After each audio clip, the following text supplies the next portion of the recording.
Welcome to Blessed and Boys, a podcast that would have died to protect that calling. We're one Saints fan and one Cowboys fan, one fan of Who Dat and one fan of Dat Win. We're here to give weekly takes, game recaps, bad betting picks, and the occasional Seinfeld reference. This week we will be previewing the NFC and AFC South divisions, and as such, we will have a patron Jaguar/Panther, which is actually a former Cowboy legend as well. Quarterback Steve Berline. Steve Berline was born March 7th, 1965 in Los Angeles, California.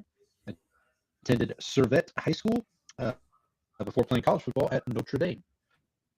He was a strong-armed quarterback, was selected by the Los Angeles Raiders in the fourth round of the 1987 NFL Draft. Began his career as a backup, as spot starter with the Raiders, before spending the 1991 and 1992 seasons with the Dallas Cowboys, where he earned a Super Bowl ring as part of the 1992 championship team. Berline eventually found his greatest success with the Carolina Panthers. After stops with the Phoenix/Arizona Cardinals and the Jacksonville Jaguars, he joined Carolina in 1998, became the team's starting quarterback. His breakout came in 1999, where he threw for 4,436 yards and 36 touchdowns. Wow. Earning his only Pro Bowl selection and establishing himself as one of the NFL's most productive passers that season. He remained Carolina starter in 2000, before later finishing his career with the Denver Broncos in 2002-2003. Over a 14-year career, Berline played in 147 games, starting 102 of those. Passed for 24,046 yards, 147 touchdowns, 112 interceptions. He also recorded 13 fourth-quarter comebacks and 16 game-winning drives, reflecting his reputation as a capable comeback quarterback. He would retire following the 2003 season. So, Steve Berline, we salute you. 2003 is more recent than I would have thought for him. Yeah. In the 2000s. So good for him. Yep. I'm Paul, Saints fan. I'm Brandon, the Cowboys fan. We're your host, Izzy. Let him know what time it is. Yeah, that's it. It's go time. Let's see you lift that. Mr. Mandelbaum, please. It's go time. This one's for you, Pop. It's go time. It's go time. You've been married 3 times. That's it. It's go time. It's go time. All right. Sorry, just copying our link here to share on Twitter. Hope everybody had a good week. We will get to the NFC, the AFC South previews momentarily. Let's do a little house cleaning or housekeeping first. Want to contact the show? We should do some house cleaning too. It's a mess over here. Yeah, we can do that too. But if you want to contact the show, you can do so. blessthemboys@gmail.com. BLESSDEMBOYZ. We are also on X, bless_dem_boys. I'm at Paul Elliott _316. Brandon is at Ball from Grace. Blue Sky, where you lost our business. We can't verify our age. You're fired. You're fired.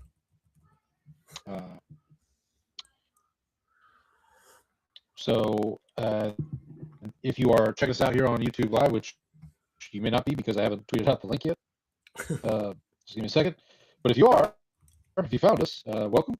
Thank you for joining us. Go ahead and hit that like and subscribe button while you're here.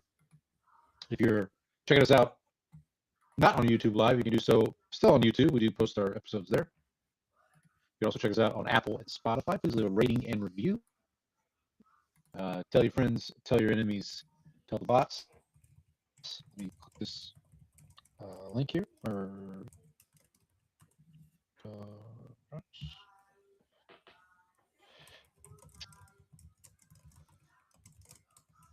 Sorry, I'm a little all over the place, fellas. Okay, there we go. All right, yeah, so we'll get to the NFC and AFC South. Probably historically, in the last couple of years, maybe two of the weaker divisions in the NFL. That's I At think least it's safe. I think it's safe to say it was the at least one of them. One of them is. Yeah, I have to. So I mentioned last week I got to appear on the 32 Fans podcast, and when when they started, the host Alex, who's a Vikings fan, basically was like, "So how does it feel to be in a division that sucks?" Well, Paul, Well, let's look at your baseball division as well, as I sent over the other day. we can chat about that here in a moment too. But before we get too far ahead of ourselves, we here at Bless the Boys do like to discuss other things. Clip. Oh, yes, I gotta push the button, huh? But enough about fish. I can discuss other things, you know. All right, Brandon. What shenanigans did you get up to this week? Well, this will be pretty quick before handing it over because Okay. I watched like two things. Well, it's also been Okay. shorter since we've had a smaller gap this time. So we did record True, that's true. We're going Thursday to Tuesday this time. It's true. Yeah. So on Friday night, the kids had a what they call a sleepover, where they basically, instead of sleeping in their rooms, they'll sleep in the game room upstairs. And so they did put a movie on. So they watched the Wonka movie with Timothy Chalamet. I guess best actor runner up right now. And so my wife and I decided. I have not seen that film, Wonka. I don't think you're missing that much. It's a it's a fine like family / kids movie. Yeah. So they watched that. I think my daughter is also reading the book because I don't know if the book was like before the movie or if the movie inspired the book or whatever. But she has a book that she's been reading. So on Friday night, we decided to watch. We would watch a movie, and we watched Devil Wears Prada 2. So we watched that. I will say it felt very just like a nostalgia. It's like, let's just run. We're getting the game back together. It was pretty forgettable to me. I thought the first one was much better. Ryan from The Office was in there. Didn't know that. Yeah. BJ Novak. Yeah, is that his name? BJ Novak. Yeah, I forgot about that. I did. There was one needle drop at one of the parties where I did go and check out the album of the artist afterwards. I'll have to pull up my Spotify for that because let me see. I too watched. Sienna had an office. Sienna Spiro is the one. Oh, okay. So rings a bell. It's kind of like a sort of old school. I guess kind of the vibe that Lana Del Rey has, the sort of like old school pop kind of like ballady kind of stuff. It was okay. It was fine. And then I watched another episode of Lost about the I think the pregnant woman was kind of the central character in this one. Claire? Yeah, I think that's right. Yeah. And then I saw this thing popped up on my Twitter feed about this one show, an Irish show. And it's the basic premise was like this woman gets a job writing obituaries, but things are slow. So she starts killing people to like drum up business for her obituaries, which the premise sounds great. We watched like one episode and it was kind of slow. And I don't know, it's the first episode. So you never know if it's like, is it just the first episode? But like, I was like, I don't think I liked it enough to like give it another chance right now. So I was like, so that's been my weekend of watching. How about you? Anything more exciting? Hope you got something more exciting than that. Well, let me start by saying my my kiddos go back to school tomorrow. It's first day of school for our district tomorrow, so we've been getting ready for that. We've had one of our dogs has been in and out of emergency vet, and he's got to have a procedure done tomorrow. So hoping all goes well with that. Are they having to fly in the really, really small tools? Yes. They have. We have no deal with them. But I did get to watch. Let's see. So I'll do my 2026 movie that I watched over the weekend. It's called How to Make a Killing. This stars our friend, our guy Glenn Powell, former Longhorn, I believe. Yep. It's kind of an interesting movie. He plays his mother in the movie, his character's mother, was a part of this well-off family, and when she got pregnant with Glenn Powell, she was like 18. Her dad did not approve of the father, and her dad basically gave her an ultimatum, like, you can get rid of the kid or you can not be a part of this family, pretty much. And so she chose not to be a part of the family anymore, which kind of which she got a forego, or what do you call it? Excluded her in any kind of She got cut out of the will? Got cut out. Thank you. That's what it was. She got cut off. She cut off. So she and Glenn Powell's father in the movie, they go off and try to start a life together. While she is giving birth to Glenn Powell, the dad has a pulmonary embolism and dies, like, on the spot. So she has to raise Glenn Powell as a single mother. She does explain to him that, like, hey, this is what happened. Like, I'm from this family, but the family has shunned her. Like, they don't interact with her at all. Well, then, when Glenn Powell's character is about 10 or 11 years old, unfortunately, the mother also passes away. So he then gets kind of passed around the foster care system because the family doesn't want to acknowledge him, basically, even though he is technically, blood related. And he finds out that the way the trust is set up in the family, when the patriarch, I guess his grandfather, when he dies, the inheritance goes to the oldest living descendant, basically. So he decides to basically kill all the other descendants, and they're As one is wont to do. That's what I want to do. Who among us hasn't thought about? I found it a pretty entertaining movie. It's on HBO Max right now. If anyone wants to check it out, it's called How to Make a Killing. One of the female co-stars is Margaret Qualley, who we've talked about on the show before. She plays of the Leftovers.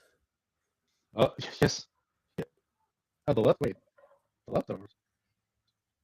Yeah, she was on. Oh, she was. Yeah, you're right. She was the daughter, wasn't she? Yeah, I totally forgot about that. Anyway, sorry. Yeah, you see her in The Substance, and you forget about everything else she says.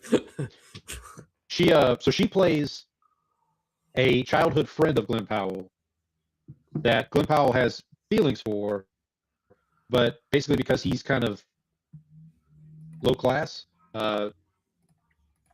she doesn't really reciprocate. She ends up marrying another guy, but then later in life, she kind of comes back to Glenn Powell and. So once he's got the inheritance, well, no, he doesn't have it yet. He's working on it. And so I don't want to get too much away, but go check it out. It's a very, very, very good movie. Very, very entertaining movie, I'll say. I did watch a movie with a Seinfeld connection, and this one you might get a laugh out of this. So the movie is called The Swimmer. It's from 1968. Is it about the guy who worked? Is it about Raul, the pool boy? No, it's not.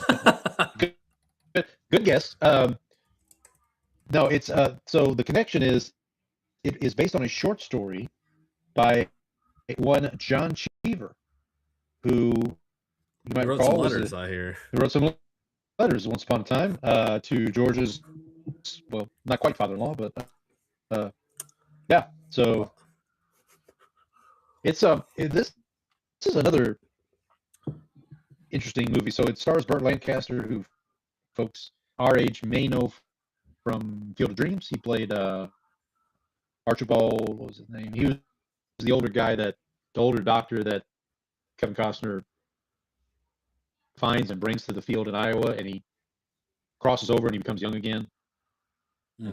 So anyway, that might be where folks know Burt Lancaster from. But he was a very, very good actor. But basically, he plays this guy who is, when the movie starts, he has decided to go swimming across the county, he calls it. So basically, like, he goes to all his neighbors' swimming pools and just like does a lap in the swimming pool and then goes on to the next neighbor. But as he continues his journey, we start to kind of find out things about him and his life. And not all these things are good. So I'll just leave it at that. Yeah, if you can find, I had to Google and find I think I watched it on Internet Archive, which is pretty good spot to watch movies sometimes. But anyway, yeah. So a little John Cheever action there for the folks. And then for the Denzel Challenge this week, this is week 33. So the challenge the title of the challenge this week is simply 3. And basically the premise is any movie that has something to do with the number 3. It has 3 in the title. It's the third movie of a franchise. It has 3 protagonists, antagonists, yada yada yada. The movie I picked Yada yada yada, which has 3 yadas. 3 yadas. The movie I picked was The Siege, which is a 1998 movie. It's directed by Edward Zwick. And it stars Denzel Washington, obviously, Annette Bening, and Bruce Willis. And on the poster for the movie, you see those 3 actors. I haven't got a chance to watch it yet. Like I said, it's been kind of busy around here, but this will be what I watch for the challenge this week. I don't know much about it. I know it's basically something happened in New York City. This is, again, late 90s. This is like pre 9/11. But like, there's some kind of terrorist something or other that happens in New York City, and they basically have to shut the city down. So they have to declare martial law, I believe, is what happened. So I'll report back again next week if I can find that. If I want to have a little more information. Like I said, actually, I can Still doing some research. Yeah, well, I still got to watch it, but yeah, let me find the synopsis here, and we can. So, 1998, the secret U.S. abduction of a suspected terrorist leads to a wave of terrorist attacks in New York City, which leads to the declaration of martial law. So there you go. Denzel Washington plays, I believe, a cop, and Bruce Willis plays like a general of the armed forces who is probably in charge of shutting the city down. But yeah, so I'm excited to watch this one. This is one I haven't seen before, obviously, because I don't know much about it. But I've heard a lot of good things, so I'll report back next week. I did also want to mention you were talking about watching. We were talking about an office. Oh, B.J. Ryan in BJ Novak. B.J. Novak. Who plays Ryan? Who plays Ryan? I watched the 2003 movie, The Italian Job, and you know who's in that movie? In a small cameo is Oscar. Mark Wahlberg. Oh yeah, Mark Wahlberg, of course. But no, Oscar. Is it Nunez? Is his last name? I think so. He's also he was in that movie with like randomly Ashton Kutcher and Sandra Bullock, where she like needs a green card. Proposal? Yeah. because she needs like a green card because she's like Canadian. Yeah. And she has to pretend to date him even though she like can't stand him. I think Oscar's like a stripper in that movie. Okay. It was very like Good for him.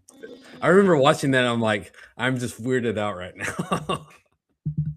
It was very uncomfortable. Okay. And then I do want to mention, buddy. I think I got a new sport to watch. Been watching a lot of European football, specifically English Premier League. So Liverpool had a game against Monaco. Mm-hmm. Monaco's from Ligue 1. Ligue 1, yes, of course, from France. And they ended up losing the game, but I did watch a good bit of it. There's been some Liverpool news. They're trying to get some more transfers. I learned today that apparently there are rules in the roster building in the English Premier League. Like you can only have so many homegrown talent, non-homegrown talent. You can have under 22s that don't count against those numbers. Like I watched again. I want if anybody's listening and you are a Liverpool fan, there's a YouTube channel called All Red, and the gentleman on there does a great job of explaining. This guy's a commie and he's spreading propaganda. He is spreading propaganda. He's spreading Liverpool propaganda.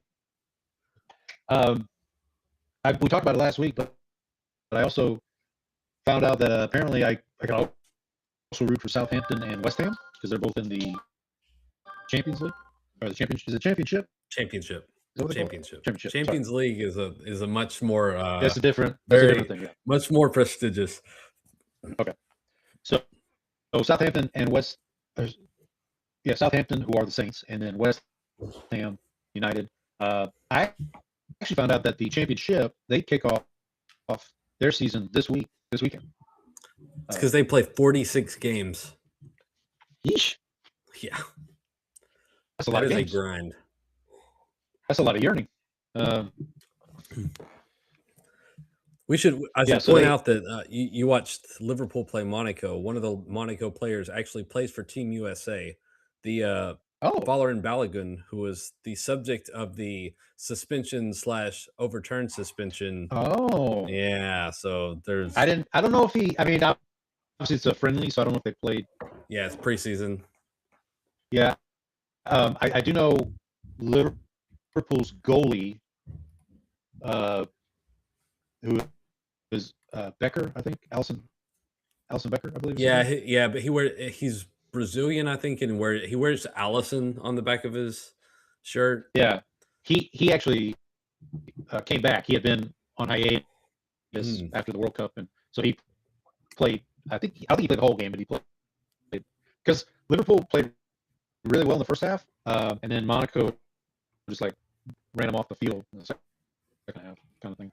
But it was kind of like we're just resting our players, like we did a whole line shift in the second half, kind of thing. But at least that's how full rotation, basically. Yeah, that's how I interpreted it. I don't know. Do they have like limits on, because in like actual games you only have like 5 substitutions in friendlies like that? Do they have like it more? It doesn't seem like it, because it seems they just changed everybody. Yeah, it legitimately seemed like they were just we're just like in hockey, do a line shift, and that was what they did. But yeah, they've got a couple players that they're looking at. They're looking at bringing in. I know Bradley Barcola, who's supposed to be really good. I think he's from PSG. Who? Paris Saint-Germain. Bradley Barcola. Oh yeah. He's supposed to be coming over to Liverpool. And then they signed another guy kind of out of the blue the other day. I think he was a defender, and I can't remember his name, but yeah, I'm looking forward to them. So they kick off their season next weekend, I believe. Yeah, next week. Yeah, so I think my office is doing something for like the kickoff week on Saturday. They're having like an event Saturday. All right, because your work is associated with which team? Everton, the crosstown rival of Liverpool, by the way. Of Liverpool. Nope. Yes. Okay, all right. See, that's what I got to learn. I don't know like who the rivals are. I don't know. Yeah, the Merseyside Derby is what they call that rivalry. Okay. I did get a chance to watch the Liverpool game, that the friendly they had with Monaco was in Liverpool's stadium. It's very nice. It's a very nice stadium. Seemed like. Yeah. Anfield. Yes, Anfield. So I want to watch it, but apparently on Netflix today, the Jose Mourinho documentary dropped. I'm not sure if you're familiar with who Jose Mourinho is. Sounds familiar. Name sounds familiar. So he was a very famous he's a very famous coach. He just returned to Real Madrid, but he started in Portugal, and I believe he is Portuguese, and he won the Champions League with Sporting, I believe. Okay. Is it Sporting or I'm pretty sure it's Sporting. One of the two top teams in Portugal. He won the Champions League, which is like a big deal because you like one of the not one of the big 5 leagues. Took him and won the Champions League with it. Then went on to coach some of the other big teams. Madrid. He's been at Chelsea a couple of times. He went to Tottenham after Pochettino left. Okay. But he's a very big personality and very like old school coach. Like I heard a story about when he was actually at Roma for a little while too. Okay. But he got sent off like carded. So the coaches can get red cards too, and they can get sent out, right. or they can be like suspended for whatever, and so they can't sit on the bench. So apparently, while he was suspended or not able to go into the locker room, he told everybody that he apparently needed to still make the halftime speech to the team in the locker room. So they would have to have a guy on the bus who could wire speakers into the locker room so that if he got kicked out or if he was suspended, he could go to the team bus and would still be able to give the halftime speech to the team. He's like sitting there on a ham radio, basically, just like yelling at everybody, I'm sure. So that's the kind of poor bus driver's trying to get a nap, and he's got this guy. Yeah, so I'm excited. I wanna watch that. Apparently, it just dropped on Netflix today. So if you're interested, I may watch that this weekend to prep. I did find out today. Again, I was just watching not a Liverpool specific YouTube video, but just like a kind of an overall Premier League primer for the season. And I did find out that apparently Liverpool's like one of their best players just left. To Salah. Yeah, he was kind of a big deal. Yeah, so I was like, Turkey now. I was like, so this is kind of like when Breeze left the Saints. It's kind of that came to mind. It's like obviously because Breeze just went Hall of Fame, as we kind of alluded to a moment ago. But so yeah, I was like, okay, so I'm kind of, because obviously he left, Salah left, and then they got a new manager, Iriola, who's supposed to be very good. It looks like my cousin's not going to make the cut on the team. That's tough. Yeah, they got him on loan. So, can you explain to me how we've talked about this before? The loan thing, like, how does that? Is it like a trade, or is it like a sort of you? So sometimes sometimes it's free, but sometimes you pay a loan fee, and you're able to like basically borrow someone who like might not have a path to playing time on. And there are different like loan terms. Like sometimes you can like send them back. There's also loans where if certain thresholds are met, then you end up having to buy the player. You pay a fee to buy the player, basically. Okay. Or you can like layaway. kind of. It's like a try before you buy sort of thing. It's like a lease. Yeah, like a lease. Yeah. It's in the Yeah. So you can do So there are different terms, like obviously like the actual transfers are like the big thing for like permanent players, but loans are another way. Especially like if you have a lot of younger players that you want to get playing time, but they don't have like you don't want to put them on the first team. Right. Now you Right. can also loan them out. Just like if your roster is too crowded or something, so you can loan players out, and then So teams have there are different a lot of different structures for what can end up and happening at the end of the loan or how you can terminate it. is it usually a situation where like Liverpool, who's let's say a top 5 Premier League team, they would loan somebody out to say one of the bottom teams, or Not necessarily Is that bottom nice? teams or like to another league, like somewhere like okay, so say you got a kid who's like 20 and you're like he needs to get more playing time, but we can't get him. experience, yeah, Yeah, you're like, well, what if we loan him to like a mid-table League One, Ligue 1 or La Liga or Serie yeah, A? Like, what if we loan him to one of those teams? He can get experience, and then he's also like, if you're in the Premier League, that's kind of like playing down a little bit. So it's like the Premier League's kind of considered like the elite league because they have yeah, more money and everything, and so like a lot of times they'll right. send the teams over to kind of get playing time and stuff if you depending on kind of what you're looking for and what your squad looks like. Okay, cool, cool. All right, and then like transfer, that's like a trade. That's Yeah, it's like a That's- trade, but it's really just basically you buy. You don't really a free agency trade. signing kind of. Yeah. It's a well, a lot of times they're under contract and that determines kind of the price of the fee that you Oh, pay. So he get like not a trade. It's not a trade in that they mutually exchange players. yeah, so Yeah. so most of the times the trade is this, we trade you this player for cash. That's the trade. Gotcha. Okay, cool. I'm learning.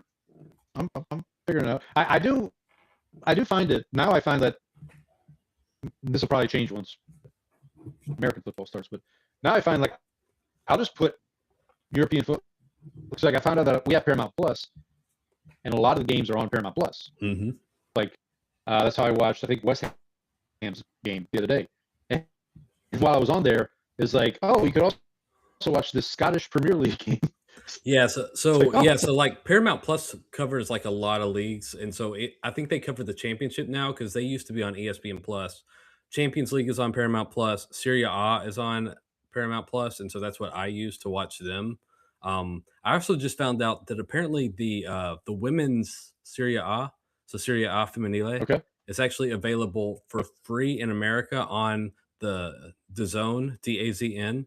Apparently they Okay. provide those. So I'm going to test out that this year. I signed up for an account, so check those out because the Roma won won the women's league last year. So Very cool. Very cool. All right. Let's get to the South divisions talk here in a minute. But you want to do a quick other news?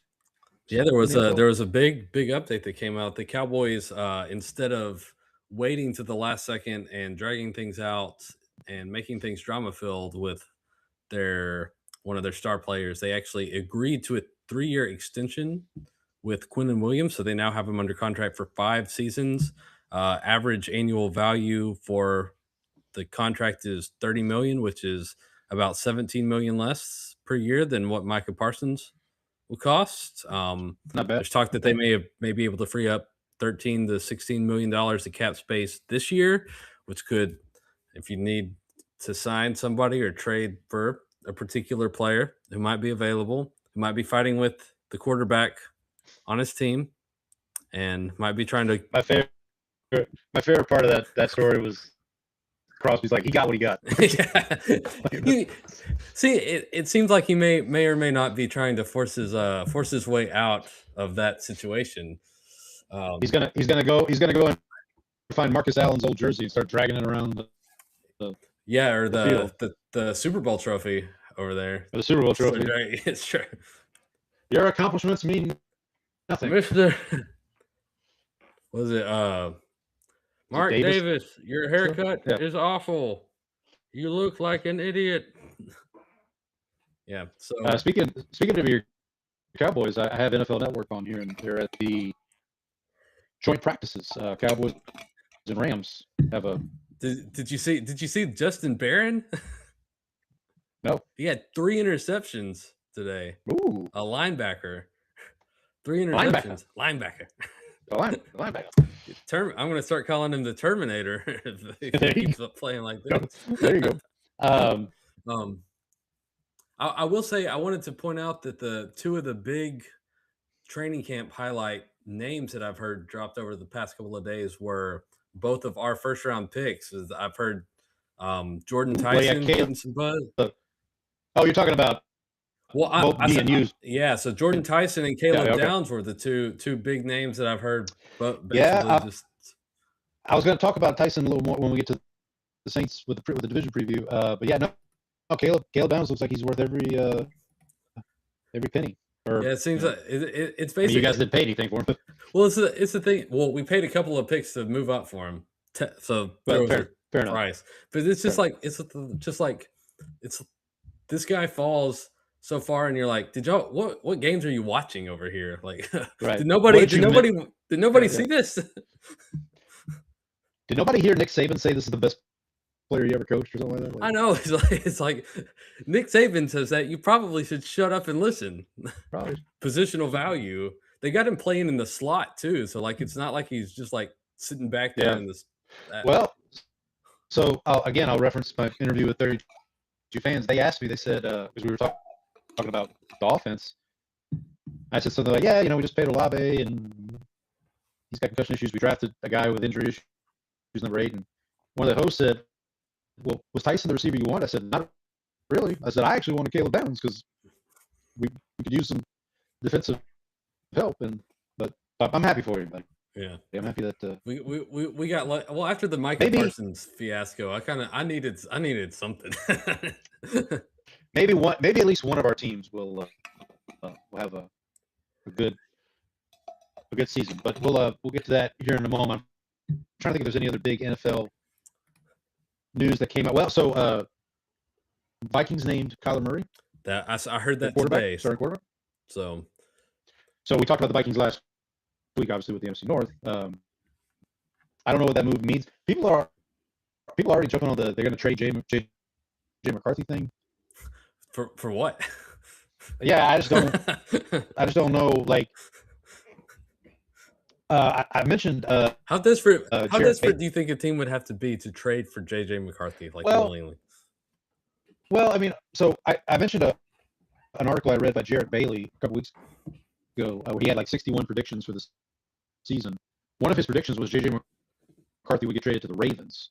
So like a situation where if you see like if you're a team that's like, look, our starting quarterback's set, but maybe we can have JJ, we can fix him or something. I don't know how you would. But my thing is that, in my opinion, if O'Connell didn't, that feels like you can fix him. Feels like that one Arrested Development meme where it's like, does it ever work? No, but maybe it can work for us. That's what. That's exactly it. Yeah.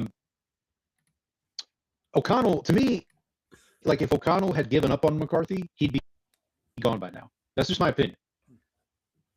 Like the fact that, but I think what it is like they look at the situation they're in. They say, look, we've got Kyler Murray.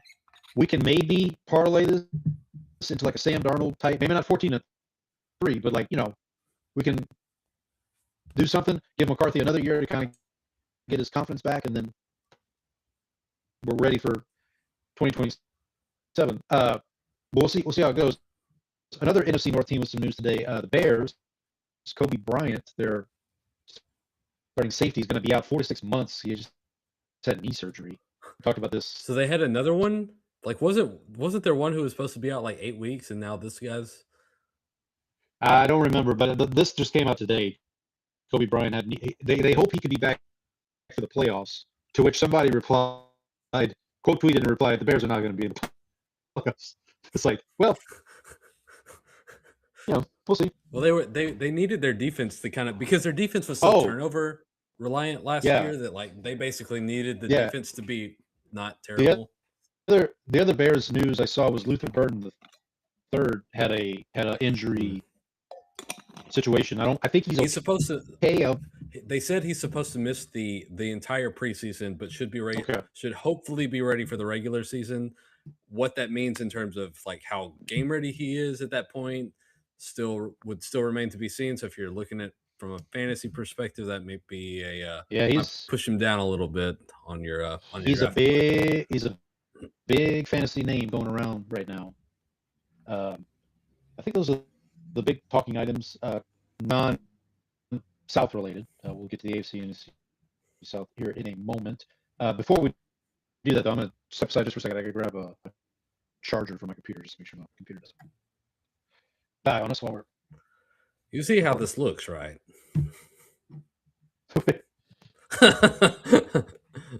You have a podcast and you don't have a charger for your computer handy.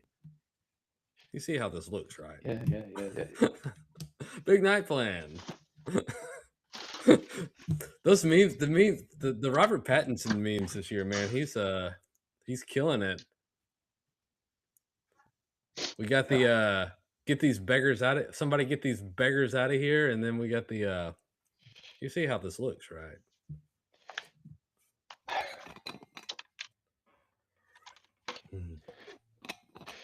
Oh, speaking of Robert Pattinson, I guess I should have mentioned this in the movie. I did watch a Robert Pattinson movie this past week. Not The Odyssey. I haven't rewatched that yet.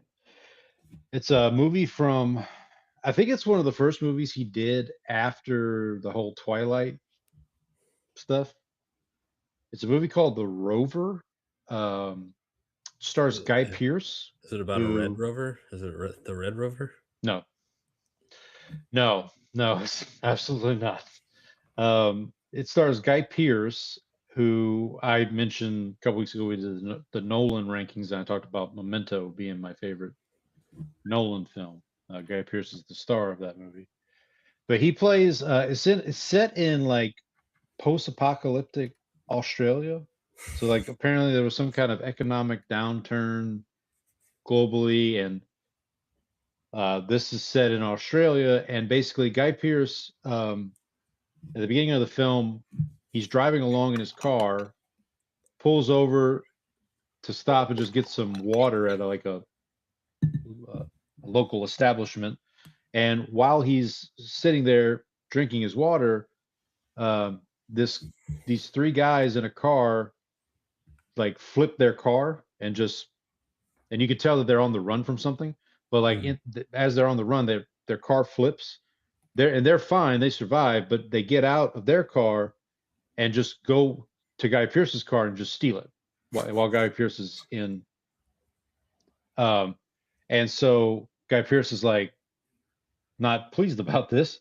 So he commandeers like a truck or something that's at this place, and he chases them down, and they're like, "What's your problem?" He goes, "You stole my car." And like, so it's kind of John Wickish a little bit, but Pattinson plays the brother of one of these three guys that they left him behind when they were on the run because they thought Pattinson was dead because he was shot or whatnot. And so Pattinson ends up catching up to Guy Pearce at some point, and they start putting two and two together, and so they go off to find these three guys so that Pearce can get his car back, and Pattinson can like kind of get, I guess, revenge because these three guys left him for dead basically. So it's a pretty good. It's pretty good. I mean, I said John Wick. It's not John Wick. Don't get me wrong. It's not that level of excellence. I said, like, I love the John Wick movies. Great movies. Unapologetically love. I recently rewatched. Those are really good. Those are really good movies, especially like the first. I would say the first. 4 was a little. It's a little long. 4's a little long. It got a little long, but the first 3 were like immaculate, just like really well done. But yes, I'll just mention that since you brought up Robert Pattinson. All right, you ready to talk AFC South? Let's do it. one of our favorite divisions to talk about. Oh yes, the some are calling it the I don't know what is the AL West of the the AL West of the Yeah, I guess we should. NFL. Are the Astros still leading the AL West? half a game. Half a game. All right. Yeah, I know they swept the Rangers and then proceeded to lose 2 out of 3 to the Blue Jays. yeah. And then lost 2 out of 3. Shout out to our friend Trang. Lost 2 out of 3 to the Padres over the. Well, they should be back on track because they're playing a team that's currently 20 games under 500. So Well, that doesn't necessarily mean anything. but that's we'll true. see. All right, so let's start AFC South. We'll start at the bottom, work our way up. Start with the Tennessee Titans. Finished the season 3-14 last year.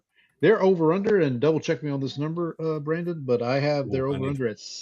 Yeah, I'll give you a Let me second. pull to those. get- Yeah, let me pull those up.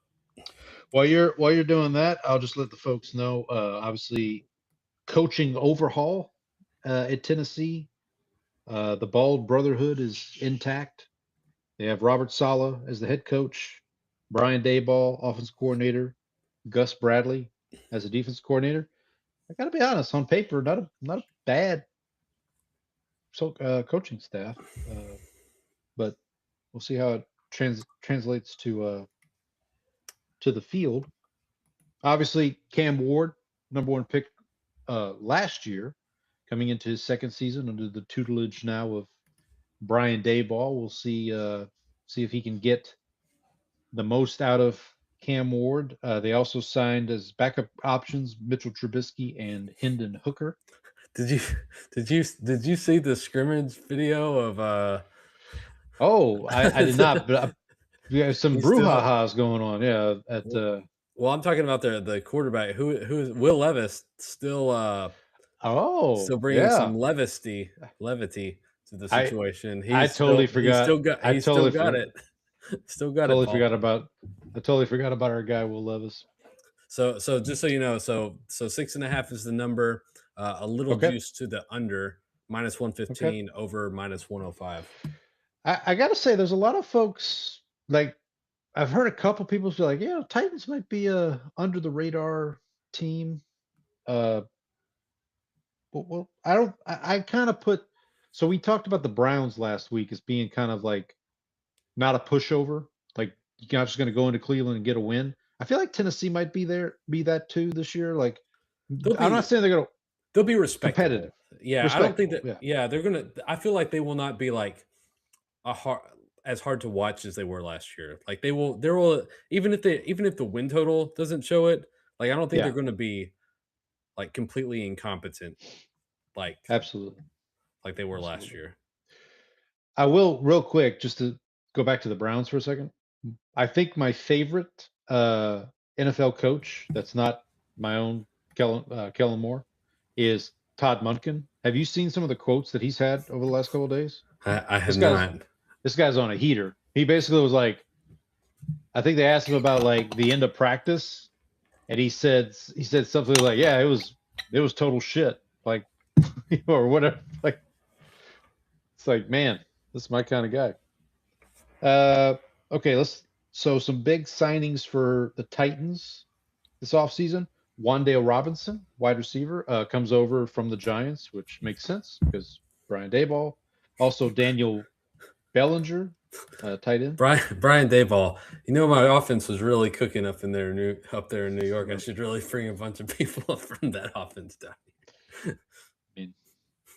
One of the first big moves that they made this offseason was a trade with the Jets for Jermaine Johnson, an edge rusher who Saleh obviously would be familiar with from his time with the Jets.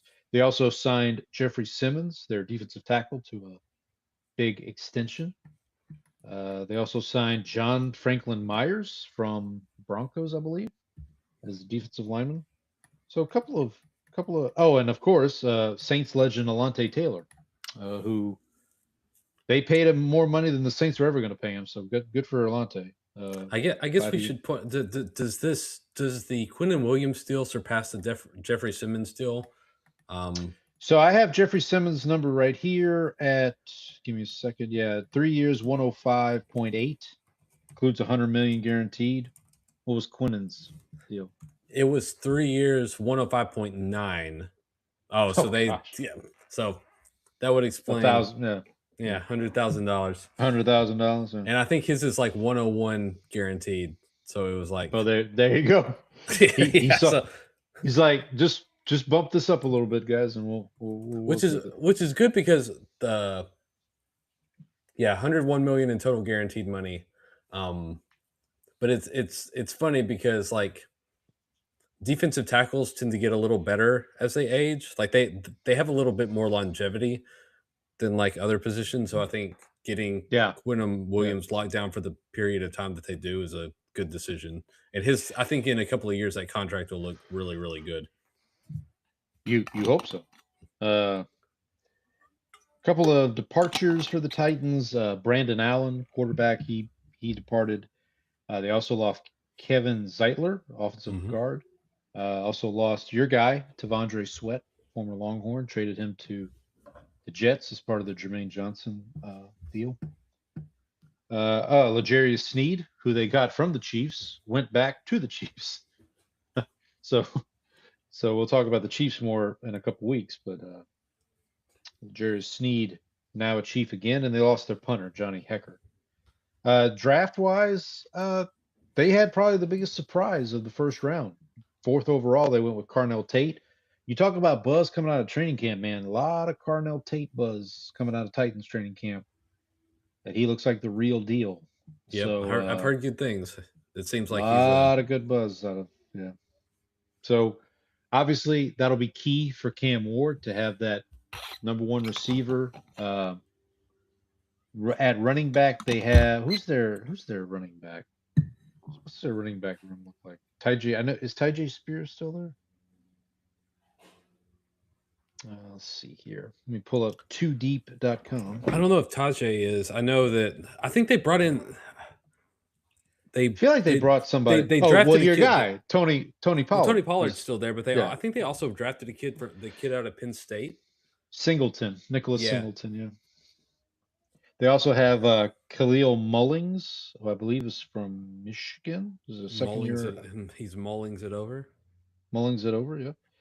Wide receiver, they have Calvin Ridley, Carnell Tate, Wan'Dale Robinson. That's not a terrible receiver room. Like, I think. Oh, and then your guy Gunnar Helm at tight end. What's Calvin Ridley up to these days? Well, they also have your guy at tight end, Gunnar Helm, former Longhorn. So a lot of Texas going on over there. Yeah, well, got to see what's going on over there. They have another one of my cousins, Jordan Elliott, on the defensive line. It seems like Calvin Ridley's still there. No, he is. No, that's what I'm saying. Like he's part of the. He's probably he was receiver 1. I guess Carnell Tate's going to be receiver 1. Oh, God, I hope it's if you're going back into another season with Calvin Ridley as your number 1, you're in trouble. They also have their draft pick from last year, Alik Ayumanor, out of Stanford. Him and Cam Ward seem to find a chemistry there at one point during the season, for what that's worth. So let's talk a little bit about their schedule. So the AFC South plays the AFC West and the NFC East.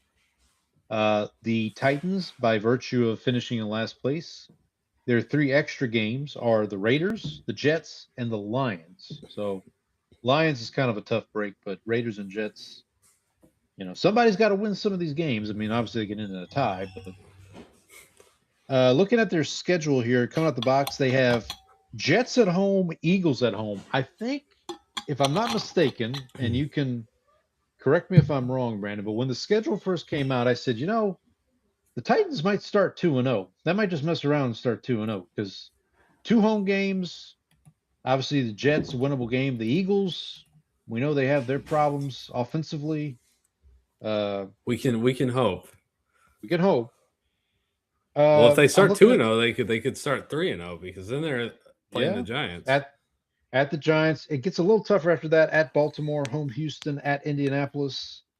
home Cleveland, at Cincinnati right before their bye week. They do have a trip to Dallas in week 11, so get ready for that, buddy. Their schedule down the stretch is kind of rough. They're at Detroit. This is starting week 14 at Detroit, home Indianapolis, at the Raiders. But then their last two games are home Pittsburgh, at Houston. I mean, obviously that Houston game could be important for Houston at least. That 6.5 but- line feels pretty much right on. Yeah, Feels correct. Yeah, that feels pretty good. There's a reason those buildings in Vegas are tall. That's true. So, anything else on the Titans we want to chat about before we move on here? I think we can move to the Indianapolis Colts. Indianapolis Colts, man, started the season out house of fire last year. We were talking about Danny Dimes being MVP potentially, and things didn't go as planned from there. But they finished 8-9. Their over under is 7.5. What did they start like Obviously- 8? What did they start like 8-1? It was something. I'd have to go and look. And but it was, they missed the playoffs. Like that's how they missed bad the it went playoffs, after, yeah. after that. Well, yeah. After Jones tore his Achilles, yeah, it was all she wrote. They did. I don't know if you've Go heard ahead. this, but I've heard that he looks like he wasn't injured. Like they said that there's no like. Oh. So. Oh, you're talking now. Yeah. You're talking. Yeah. Okay. Yeah. So in training camp, they're saying he's Yeah. moving like he's. So we'll see. We'll see. I mean, it's training camp. He got an extension. He got a 2-year, $88 million extension. Can be up to $100 million with incentives. Got $60 million guaranteed. If I remember correctly, it could end up being a 1-year deal depending on how things play out, but I don't recall off the top of my head. So they did re-sign Alec Pierce. He got an extension.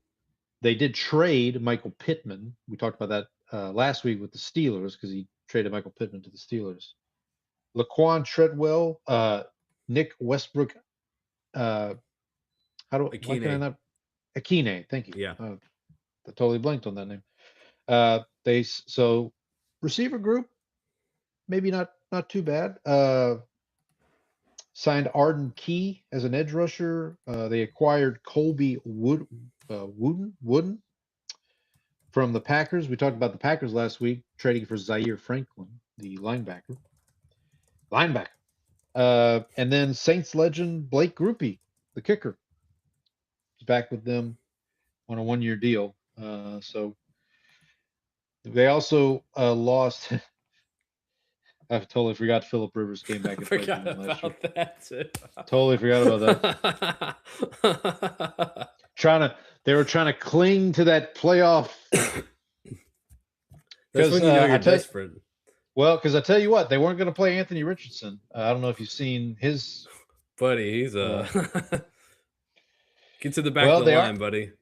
They are starting him in the preseason game this week, but it's believed that this start is basically like, okay, Anthony, go out and show you're worth something, so somebody will trade for you, basically. Okay. Like that's how I was led to believe. So Anthony Richardson's still on the team, but we'll see for how much longer. They, as I said, traded Michael Pittman. They lost Zaire Franklin. They traded to the Packers we mentioned. Lost Kenny Moore, Jermaine Pratt, a linebacker. Couple of Amir Abdullah, their running back. He went to I mentioned Kenny Moore. Their draft, they did not have a first-round pick because of the Sauce Gardner trade, which that's not looking great at this moment. Kenny Moore wasn't a Saint, was he? No. I think he worked out with the Saints at one point. They were looking to bring him in, but he chose not to go. Yeah, that name, like when you said it, it triggered something in me. But yeah, Kenny, I don't believe he was a Saint. So no first round pick for the Colts this year because of the Sauce Gardner trade, which looks rough at this moment. But they did in the second round draft a linebacker from Georgia. That usually works out sometimes. I don't know. So We'll Um, see. They did draft. I haven't heard a lot of him coming out of camp, but the receiver Dion Burks out of Oklahoma, he had a lot of hype. I remember, or a little bit of hype going into the draft, and lasted till round 7. They got him in round 7, so maybe they can find a diamond in the rough there uh, from the Sooners. So their schedule again: AFC West, NFC East. There are 3 extra games: Chiefs, Dolphins, and Vikings. Not a great slate there. They start the season off home Baltimore at Kansas City on a Sunday night. So out of the frying pan into the fire a little bit to start off. Then they go to Houston. Then they host Houston before they hop on a plane to go to London to play the Commanders. So, and then at Pittsburgh. Those first 5 weeks are tricky, man. Those are this. I was tricky. So I will say the over under is 7.5 right now. Oh yeah, sorry, yeah. So the juice is minus 140 to the over. To the over. You can get plus 115 on the under right now if you're interested. That sounds like some sweet. I don't know about you, but that sounds like some sweet action to me. Well, okay. So here's the thing. So obviously they played Tennessee twice. I feel like Tennessee can split with the Colts. That's just my opinion.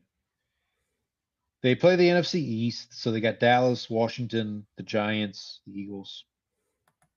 They have a late bye. Their bye week is not till week 13.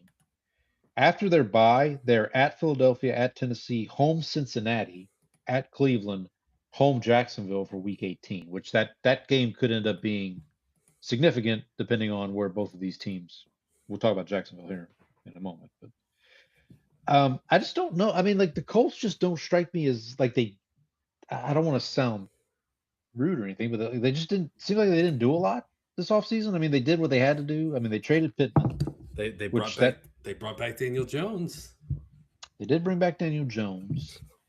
I'm curious to see how warm Shane Steichen's seat is getting. Is it getting a little warm?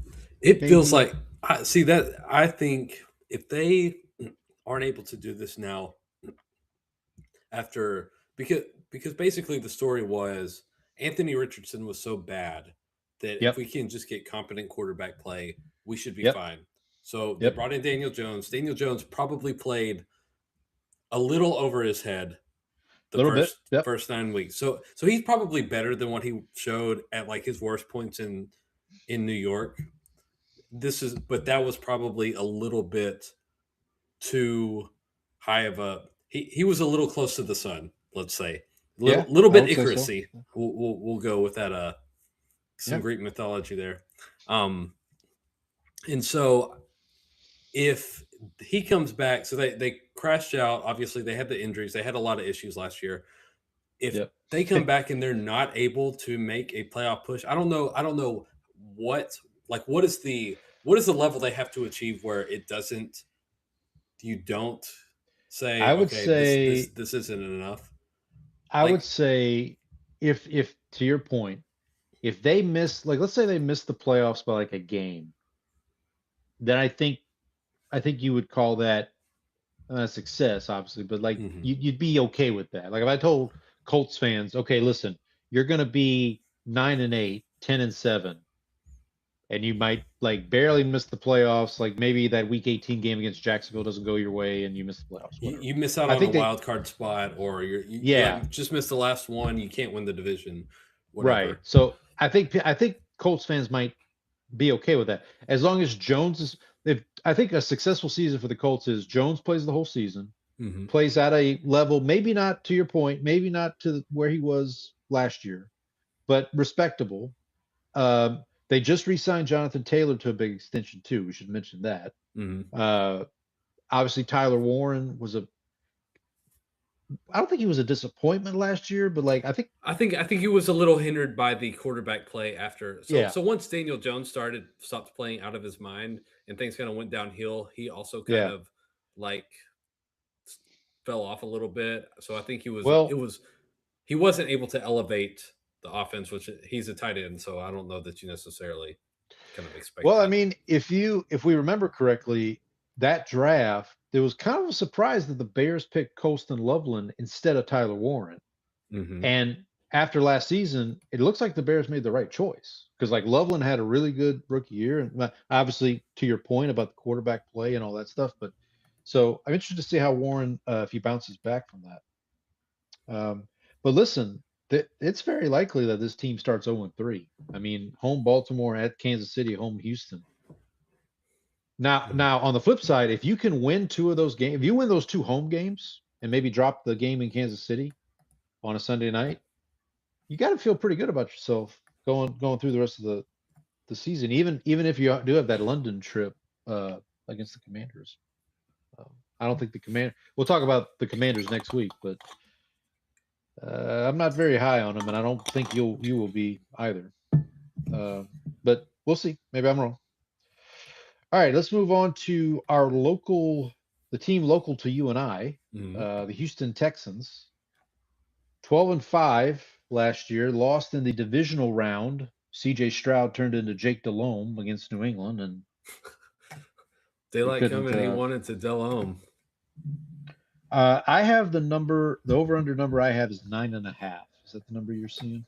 That is correct. And right now it is -146 to the over. Yeah. This is a very popular AFC sleeper team, Super Bowl representative. I think the big question, and we've talked about this a little bit already, maybe this offseason, is can CJ Stroud put it together? Can he? Obviously, they did not. Did they pick up his fifth-year option? They did, right? They did. But they didn't do an extension, right? Right. They haven't. Okay. Because they saw him walking into the locker room or into this facility, and they were like, "Okay, we can't be paying this guy. Yeah, he's got to show us something." Now, what I think will help CJ Stroud this season is the trade for David Montgomery. I think he can be an X factor for them.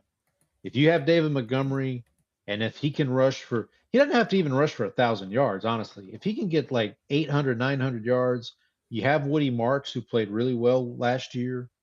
You have that if you can have that two-headed backfield. Now, Montgomery's going to want a lot of the carries because that's kind of the reason he didn't want to be in Detroit, because he was part of a two-headed monster there. He didn't like being Knuckles.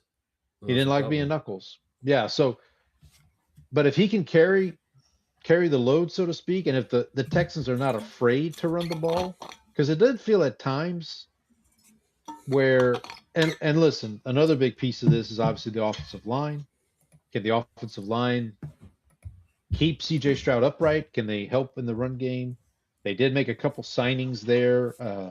Evan Brown, Trent Brown, Braden Smith, Ed Ingram re-signed. They got Wyatt Teller. We talked about the Cleveland Browns last week. Wyatt Teller came over from Cleveland to Houston. Saints legend Foster Moreau comes in at tight end. Cowboys legend Dalton Schultz remains with the Texans there. I think the biggest story is this offseason is that they finally actually did something about the offensive line, or at least they tried. Because it feels like they did. Yeah. Last year's solution was to trade Laramie Tunsil, so that worked really well. We'll see what the offensive system looks like. I think with this, you just want CJ to go out and don't throw 4 interceptions. You want CJ to make your decision next offseason hard. Mm-hmm. That makes sense, or easy, really. Like I think you want to come back and say like, hey, he looked like the guy again. So I think the fear here is that like even if let's say that the offensive line is fixed, what if he doesn't unlearn some of the bad habits that he got into while the offensive line was bad? If he still has the happy feet, if he still like is throwing off platform. So I think that'll be the question, is just like how well is he able to just like settle into the new offense and kind of adjust to the new situation around him. The other question I think is like the Texans have an awesome defense and they continue to add to it. Defense, kind of can tend to be a little noisier from season to season, a little bit more up and down. So, like, if they have a season where they fall off and the offense isn't able to pick up the slack, that would be the other. I actually think. I mean, I think if I had to pick division winners this week, I think I would take the Texans over the Jaguars. This surprises me to hear you so, say that. Yeah, I know you're a big Duval guy. We'll talk about him here in a minute. I love me some Duval. I think I mentioned this. Bortles. We briefly talked about the Texans a couple weeks ago, and I said their defense basically brought everybody back and added Reed Blankenship. Yep. So like that's pretty good. Yeah, so they should probably be okay. I mean, Will Anderson, who I bet on to win defensive player of the year, who probably could have won it if Myles Garrett hadn't just decided to set the new sack record. So they also this is a trade that kind of slid under the radar for me. They traded with the Patriots for Marte Mapu, the linebacker, who Machu Picchu. But I remember him being a pretty good linebacker for the Patriots, so he could probably provide some depth linebacker. Linebacker. They also have Saints legend Sheldon Rankins. They also acquired in a trade with the Saints punter Kay Uger. Kay Uger. You mentioned you mentioned the offensive line. They in the first round went out and got the offensive guard from Georgia Tech, Keelan Rutledge. A lot of people were big fans of that pick for them. So addressing a need there. They also got defensive tackle Caden McDonald in the second round from Ohio State. So let's talk about their schedule. So they have a second place schedule, obviously. Chargers, Bills, Packers is their, which honestly, like all three of those teams have, I would say, question marks. So, I will say the Bills, like Josh Allen has never played well against the Texans. Not really. Yeah, I mean, and case in point, week 1, Buffalo visits Houston. So Houston starts out Buffalo at home, Cincinnati at home, at Indianapolis, Dallas at home. That's 3-1, I would think, or that could very well be 3-1 at least. I'll respectfully to your Cowboys there. Yeah, they'll start 3-0. That's what you're saying. Yeah, they'll start 3-0. Yeah, there. Thank you. That's a better way to put it. Then they have at Tennessee. They go to London. Is it weird that they're putting that Jaguars Texans game in London? That feels weird, right? It's a Jags game though. But I know, but like of all, like that's actually going to be a key divisional game, and you're just putting it in London, week 6 of the season. But yeah, it's a little too important for London, isn't it? That's what I'm kind of saying. That's what I'm saying. Like this. What's up with that? Let's see. So they're kind of tough stretch. So they do not play Jacksonville. Well, okay. So they play Jacksonville week 6 in London. They don't play Jacksonville again until week 15. Their last 3 games of the season: at Philadelphia Christmas Eve, at Green Bay, home Tennessee. So they have a kind of tough stretch. They play Baltimore and at Pittsburgh back to back. I mean, I don't see really outside of that opening 4-game stretch. I don't see anything that's like killer stretch of the season unless I'm missing something. I'm looking at the Cowboys Texans tickets on SeatGeek right now. Oh, buddy, I bet they're. It costs more than my World Cup tickets. I bet it does, buddy. Now remember, and we'll talk about your Cowboys next week, but your Cowboys will be coming back from Brazil, right? Because they have the Brazil game against the Ravens, and then week 4 they come. Yeah, not exactly a great scheduling for us. Well, a little bit unfair, I would have to say. Take it up with the office, buddy. That's all I can tell you. Anything else on the Texans? I'm high on them. I know you sounds like you're high on them too. Yeah, I'll take them in the AFC South wins pick this year. And based on the over under, it looks like the Vegas also has them as the favorite to win. The Yeah, division I this mean, year. that's what I'm saying. Like, because here's the thing about, and I don't know if you agree with this, but the AFC feels wide open this year, and this is Houston's kind of a team that could kind of, again, as long as Stroud is correct and their offense is correct, that sky's the limit for this team. I think, but we'll see what happens as we get into the season. All right, finally, the team that won the division last year, Jacksonville Jaguars, 13-4, lost in the. When did they lose? I didn't mark it down here. Is it they lost to Denver? Did they play them? Was that the first game of the? Yeah. Was it the wild card week? Yeah, I should have marked this down. I apologize. I had everything else marked down. I don't know why I didn't. Give me a second here. I'll look it up. But obviously year 2 of Liam Cohen. A lot of buzz about a possible, so they lost in the wild card to Buffalo. That's what it was. Buffalo went into Jacksonville, and that's what it was. So Buffalo beat them 27-24 in the wild card game. So a little bit of buzz around Trevor Lawrence as a possible sneaky MVP candidate. Saw that the other day. Obviously, I don't know if you saw Liam Cohen talking about how nobody's talking about the Jaguars, or like the Jaguars are a regression candidate. I forget. He and Ben Johnson kind of went back and forth about. Yeah, that was my joke about last week about the number one, because Ben Johnson said they were the number one regression candidate. And right. So I've been trying to I don't know if you noticed, but I also did a Drew Brees reference this week for the I noticed that one. I knew you picked up that one, but last week it was so I tried to do for the intro a little bit, but I think you're always spot on, buddy. No one's talking about the Jaguars because nobody talks about the Jaguars. I'm sorry, Liam Cohen, but the Jaguars made it to the AFC Championship game and nobody talked about it. Yeah, I mean, like they just don't now. Here, okay, so like I'm looking at their additions this offseason. I mean, Amir Abdullah, they got Chris Rodriguez from the Commanders. They got DJ Dallas, sure. They did extend Trayvon Walker, who I think is injured. I think I saw sorry. Jalen Walker, who plays for the Falcons, he's injured. I got to mix that. The other Walker. The other Walker. Trayvon Walker got an extension and he's good to go. Duval Ranger.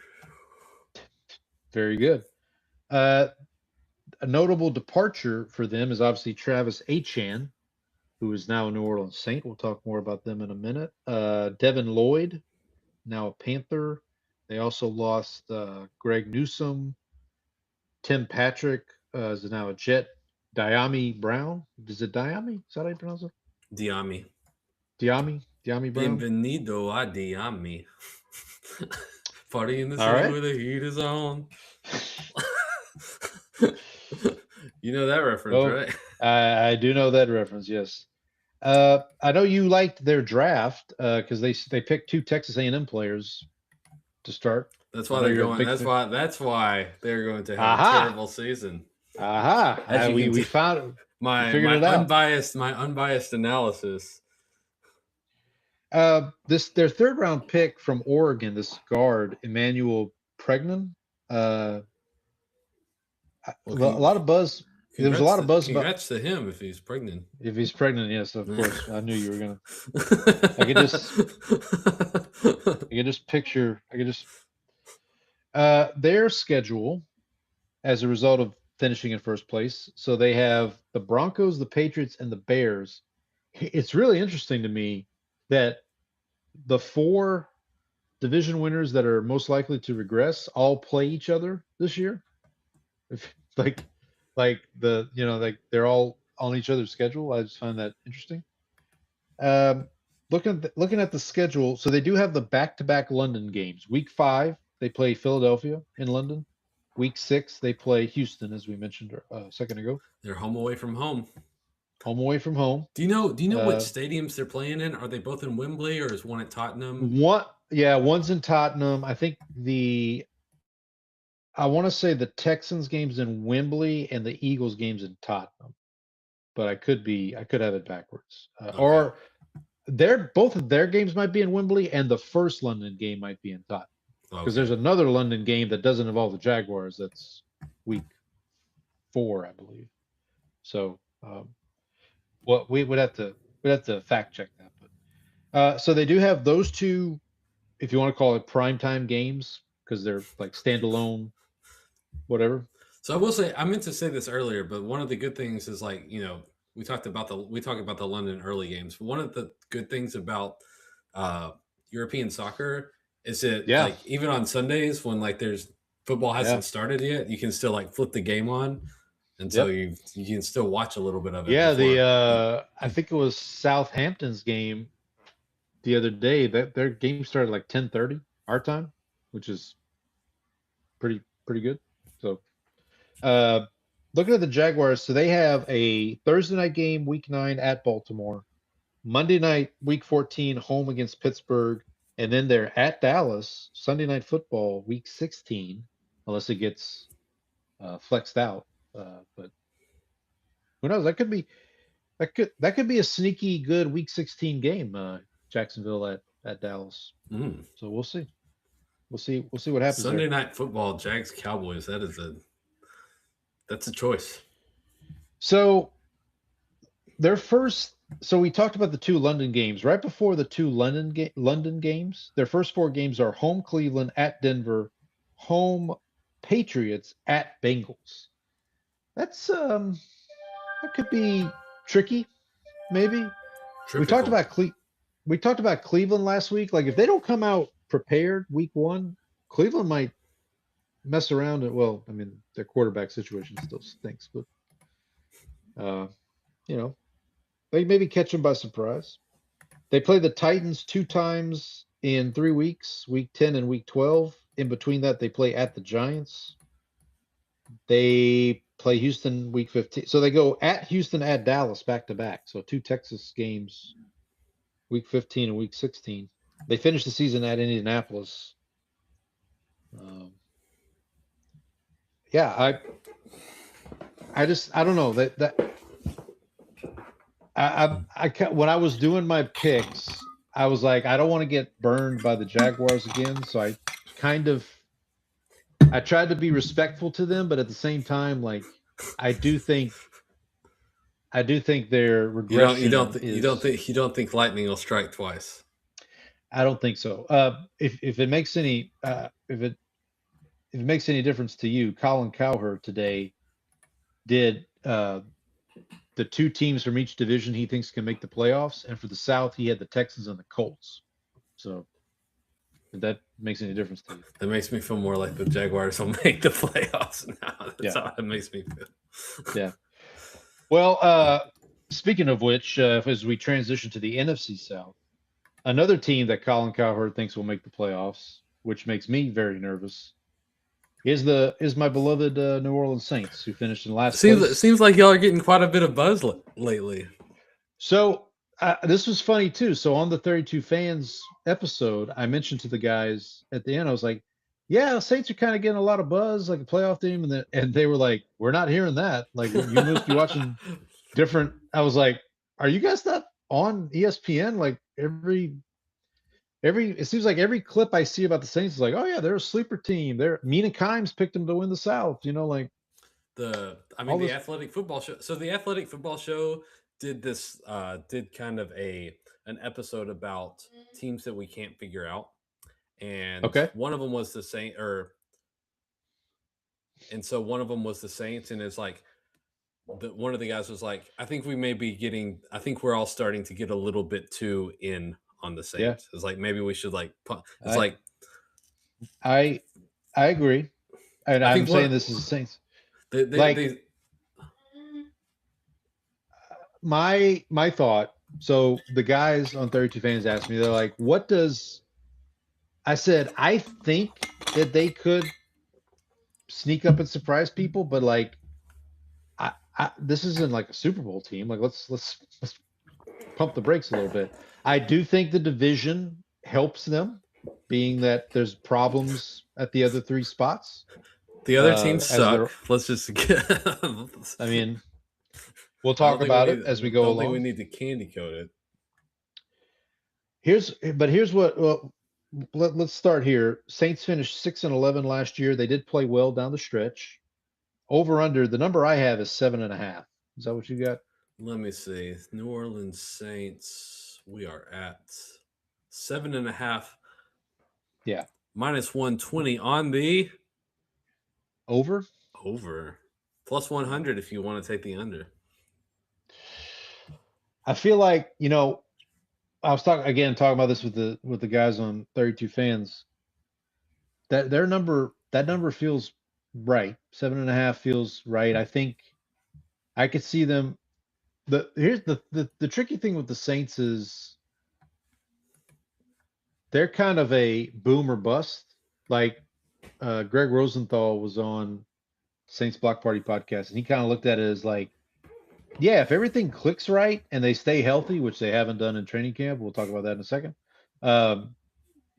They could win 10 games maybe. Or Tyler Shuck could regress and Kellen Moore could be found out as a fraudulent coach. And I think one of the things that they talked about is like in the Athletic Football Show was like, well, they should probably improve in the red zone this year. And yeah, so that was a big problem. And so my perspective as someone who has watched Kellen Moore offenses for multiple years was that the red zone issues were outside of him being able to just hand the ball off to Saquon Barkley or let players push Jalen Hurts into the end zone. The red zone struggles are a feature, not a bug. I mean, he may figure something out eventually, but that has been an issue. That was an issue in Dallas as well as in the talk out of training camp is the issues are still there. So yeah, so I wouldn't hold your breath on that getting much better. I'm not. What hopefully will be better is the running game. Like I said, they signed Travis Etienne. Alvin Kamara comes back. They still have Kendre Miller, Devin Neal. I'm interested to see how the running back 3 competition shakes out because obviously Etienne and Kamara are going to be 1 and 2. And then also, I mean, the big thing too, a lot of people are pointing to is like the Saints offensive line should be better.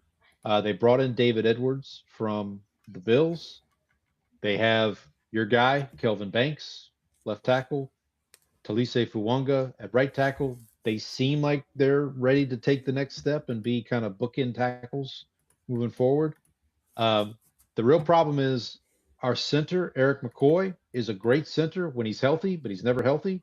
And Cesar Ruiz is a full-blown liability at right guard.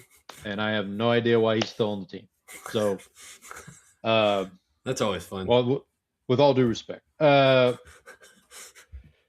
the other piece of this that brings me that is painful is that Dylan Radance, who they brought in last year and they re-signed this offseason, he just tore his ACL the other day in practice. So that's a problem. He's out. He gone for the whole season. I'm out. Defensively, we'll get to that here. We'll get to the draft. Defensively, so Brandon Staley did I think a very good job, especially down the stretch, getting this defense to play kind of above its skis a little bit. They did obviously lose Alontae Taylor in free agency. We talked about that with the Titans. They lost DeMario Davis to the Jets. So a couple holes to fill there, but they did re-sign Cameron Jordan. This is going to be Cameron Jordan's last season. Apparently he is dealing with an injury. Kellen Moore mentioned today. I forget what the injury was for, but he's going to potentially miss some time. I think they're hopeful he won't miss any regular season games, but he'll miss a little bit of time.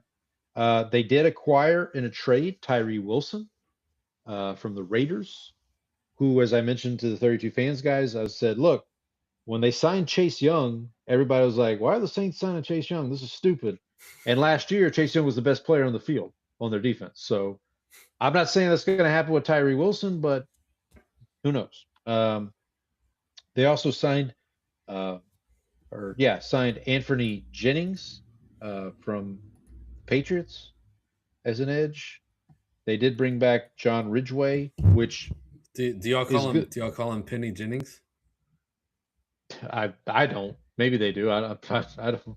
They should. You know the other Anthony. That's true. John Ridgeway's re-signing is going to prove big because Brian Brzee, former first-round pick, who was entering his 5th year, just tore his ACL. That was one of the first injuries at camp. Yeah, that's the one I text you. I actually meant to send you a text about that. I saw the other one pop up on my timeline. I was going to say, sorry, buddy. Yeah, Brian Brzee is tough. A lot of people think of him as a bust. I wouldn't call him a bust. He's definitely not your. I mean, he's a defensive tackle who's bad against the run, which is not ideal. But he's proven he's had his flashes, and I was hoping he would maybe take another step forward this year, but that'll have to wait, I guess.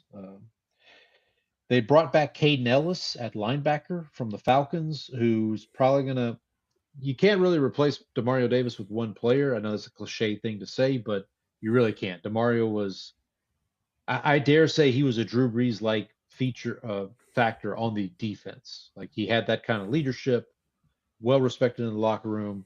I'm very happy he went to the Jets and got paid. Good for him. But he will be missed on the Saints. They did take a chance on Martin Emerson, who was a corner with the Browns coming off a catastrophic injury. Julian Blackman was a safety they signed last year, and right before the season started, he got hurt, missed the whole season, so they brought him back on a 1-year deal. Seems to be playing pretty well in camp. And they did sign a new punter, Ryan Wright, from the Vikings. So departures, we talked about Alontae Taylor, we talked about Demario Davis. The other big one I'll mention is Taysom Hill, who may be going to retirement. Maybe I was gonna ask because I never saw any sort of like follow up to his announcement. Here's my thought. My thought is if he wants to play football in 2026, he will play with the Denver Broncos. If he doesn't want to, otherwise he ain't gonna play. I don't see him going. Oh yeah, reuniting with Sean Payton. Yeah, I don't see Taysom Hill like signing with the Seahawks, or no disrespect to the Seahawks, but like I just don't see him going any other place. I think if he wants to play, he'll go to Denver. It would be kind of interesting. I just thought about this. Pete Carmichael, who was the offensive coordinator for the Saints after Peyton. Well, he was there with Peyton, but he obviously took over play calling duties after Peyton left. He's now in Buffalo with Joe Brady, who was also once with the Saints once upon a time. I don't know if Buffalo would want Taysom Hill because you have Josh Allen, who's basically Taysom Hill who can throw.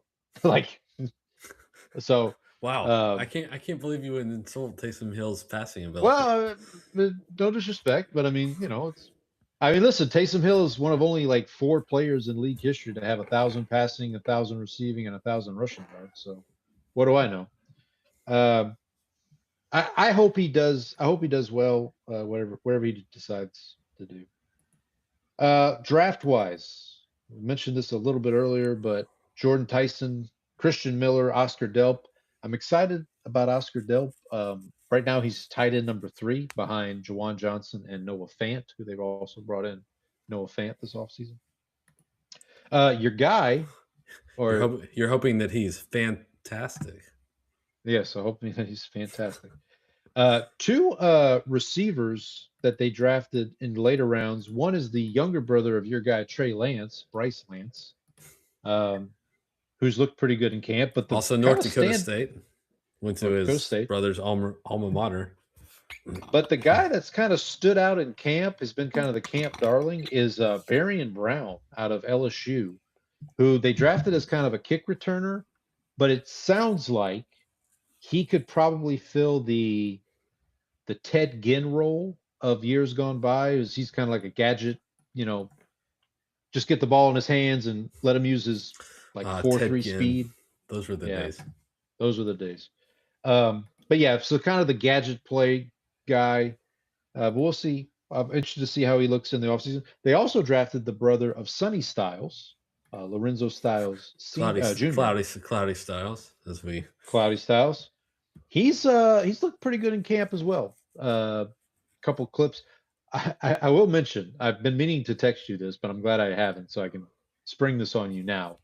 It does appear that the Saints might have an exciting white at cornerback. ooh.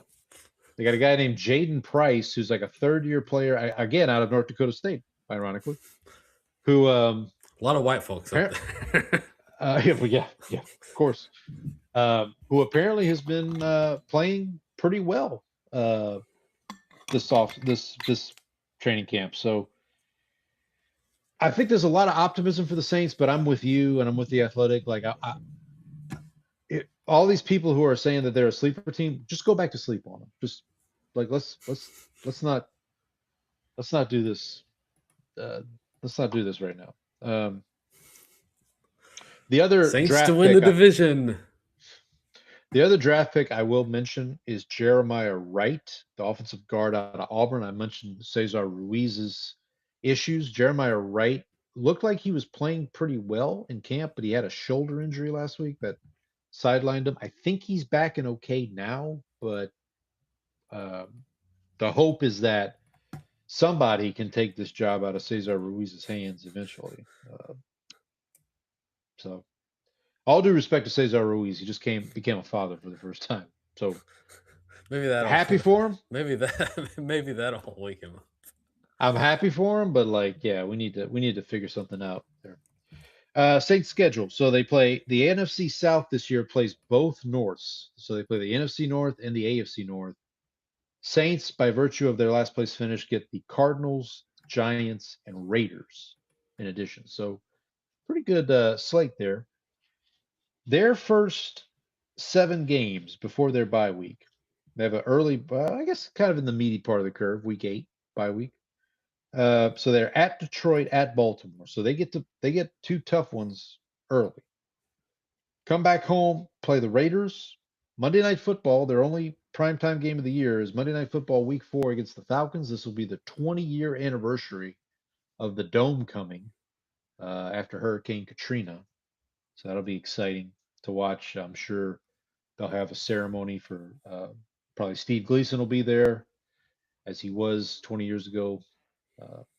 Still one of the greatest moments of my Saints fandom, seeing them reopen the Dome on Monday night. So a lot of good memories will be flowing there. Week 5, this was just announced today, but week 5, they have a home game against Minnesota, and Drew Brees will be going into the Saints Ring of Honor that week. Oh. So exciting times there. They then travel to New York to play the Giants week 6, and then they're off to Paris to play the Steelers in week 7. So an all black and gold affair in Paris on week 7. And then they take their bye week 8. Coming off the bye, 2 winnable games at home, Cleveland and Carolina. Then they have a tough stretch at Chicago, at Cincinnati, home Green Bay. So I mentioned this to the guys on 32 Fans. If they can win 2 of those 3 games, then I'm going to feel like, okay, we might have something here. Particularly one of those road games. They can go to Chicago or go to Cincinnati and win. And that's weather will probably not be perfect in week 11 and 12. So that'll be interesting to see. Then they finish at Carolina, at Tampa. That's a tough, like four road games out of 5. 4 road games out of 5 games is pretty rough stretch there. Like you don't really get to make it up anywhere because they have 3 home. 4 out. Yeah, they have 3 home 5. games in a row. Yeah, they have 3 home games in a row. Yeah, weeks 3 to 5 is at home. The Paris game is technically a home game, but again, you have to go to Paris, so that's not. But yeah, and I get what you're saying. At Carolina, at Tampa, home Arizona, at Atlanta. So all of their division games are backloaded. They have the 1 game against Atlanta week 4, and then they don't play another division game until week 10. And then from week 14 to week 18, it's all division games except for a home game against Arizona, which Arizona might be ready for 2027 by that point. See what That's happens. what you're hoping for. You hope when you have those teams at the back half of the schedule that they basically just like packed it in at that point. Yeah. So listen, all I'll say about my Saints is I am cautiously optimistic. This is probably, I will say, this is probably the best the most optimistic I've been about this team post Drew Brees going into a season. Now, look, we could go out week 1 against Detroit and lose by 3 touchdowns, and I'll come on here and say, well, we suck again.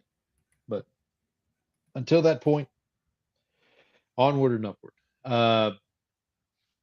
They do have a preseason game this week. Obviously, preseason starts in full. Saints play the Jaguars, actually, ironically enough, this week, preseason. So. All right, let's move on. The Atlanta Falcons had a lot of turnover for the Falcons this year. 8-9 in 2025. They did technically finish tied for the division lead. Oh yeah, that's right. It was a 3-way tie between the. It's a 3-way tie, but them beating the Saints actually determined who won the division, because if you remember, had the Saints won that game, Tampa Bay would have won the division, but Atlanta won, and that got Carolina the division. So they're over under 6.5. Yep, 6.5 is what I have. Minus 140 to the under. Over. Oh, really? You can get plus 120 on the under if you want to. Yeah, not a lot of good vibes coming out of Falcons camp right now. No, I don't. I saw one of those like kind of joke NFL accounts like the ML football, and it said breaking to a Tagovailoa completes a pass. Well, I mean, the first day of training camp, Tua was out, Penix was out. They had to sign your guy Cooper Rush just to like get through a couple days of practice before they came, so they could get through without Tua and without Penix. That's my dude, Cooper Rush. Yeah, your guy. They did hire Matt Ryan. Matty Ice is now the president of football there. New head coach Kevin Stefanski. New general manager Ian Cunningham. New offensive coordinator Tommy Reese. Special teams coordinator Greg Ackerman. I do want to mention their defensive coordinator. They retained Jeff Ulbrich, and I want to he was in the running for the Cowboys defensive coordinator job. He was. So like that was. But I do want to send our best wishes, because I believe his wife just passed away from a battle with cancer. So all good vibes to Mr. Ulbrich, Coach Ulbrich, and his family at this time. So sad way to start. Just sad goings on there. Obviously, their signings. They signed Saints legend Trevor Siemian. I don't know, where was Trevor Siemian? They must have cut him before training camp because they didn't have a quarterback. Like what happened here? Maybe they went back on the deal. So obviously Tua comes in. Your guy Bijan got paid his aid.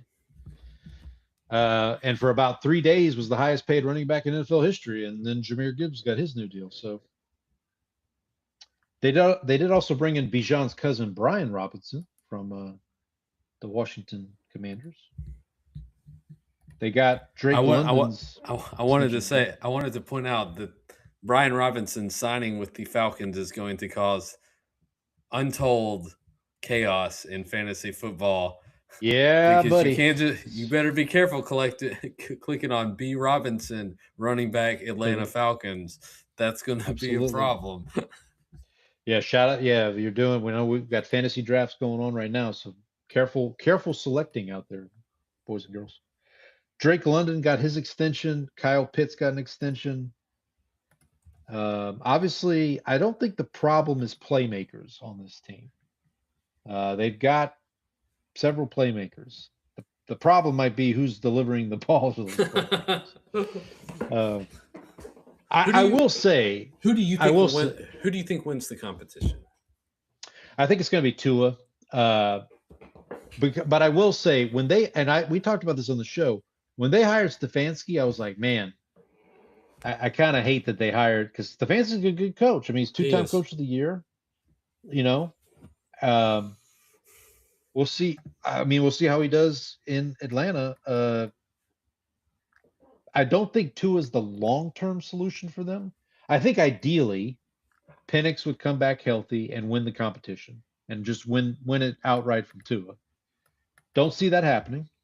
Penix is still battling injuries, I believe.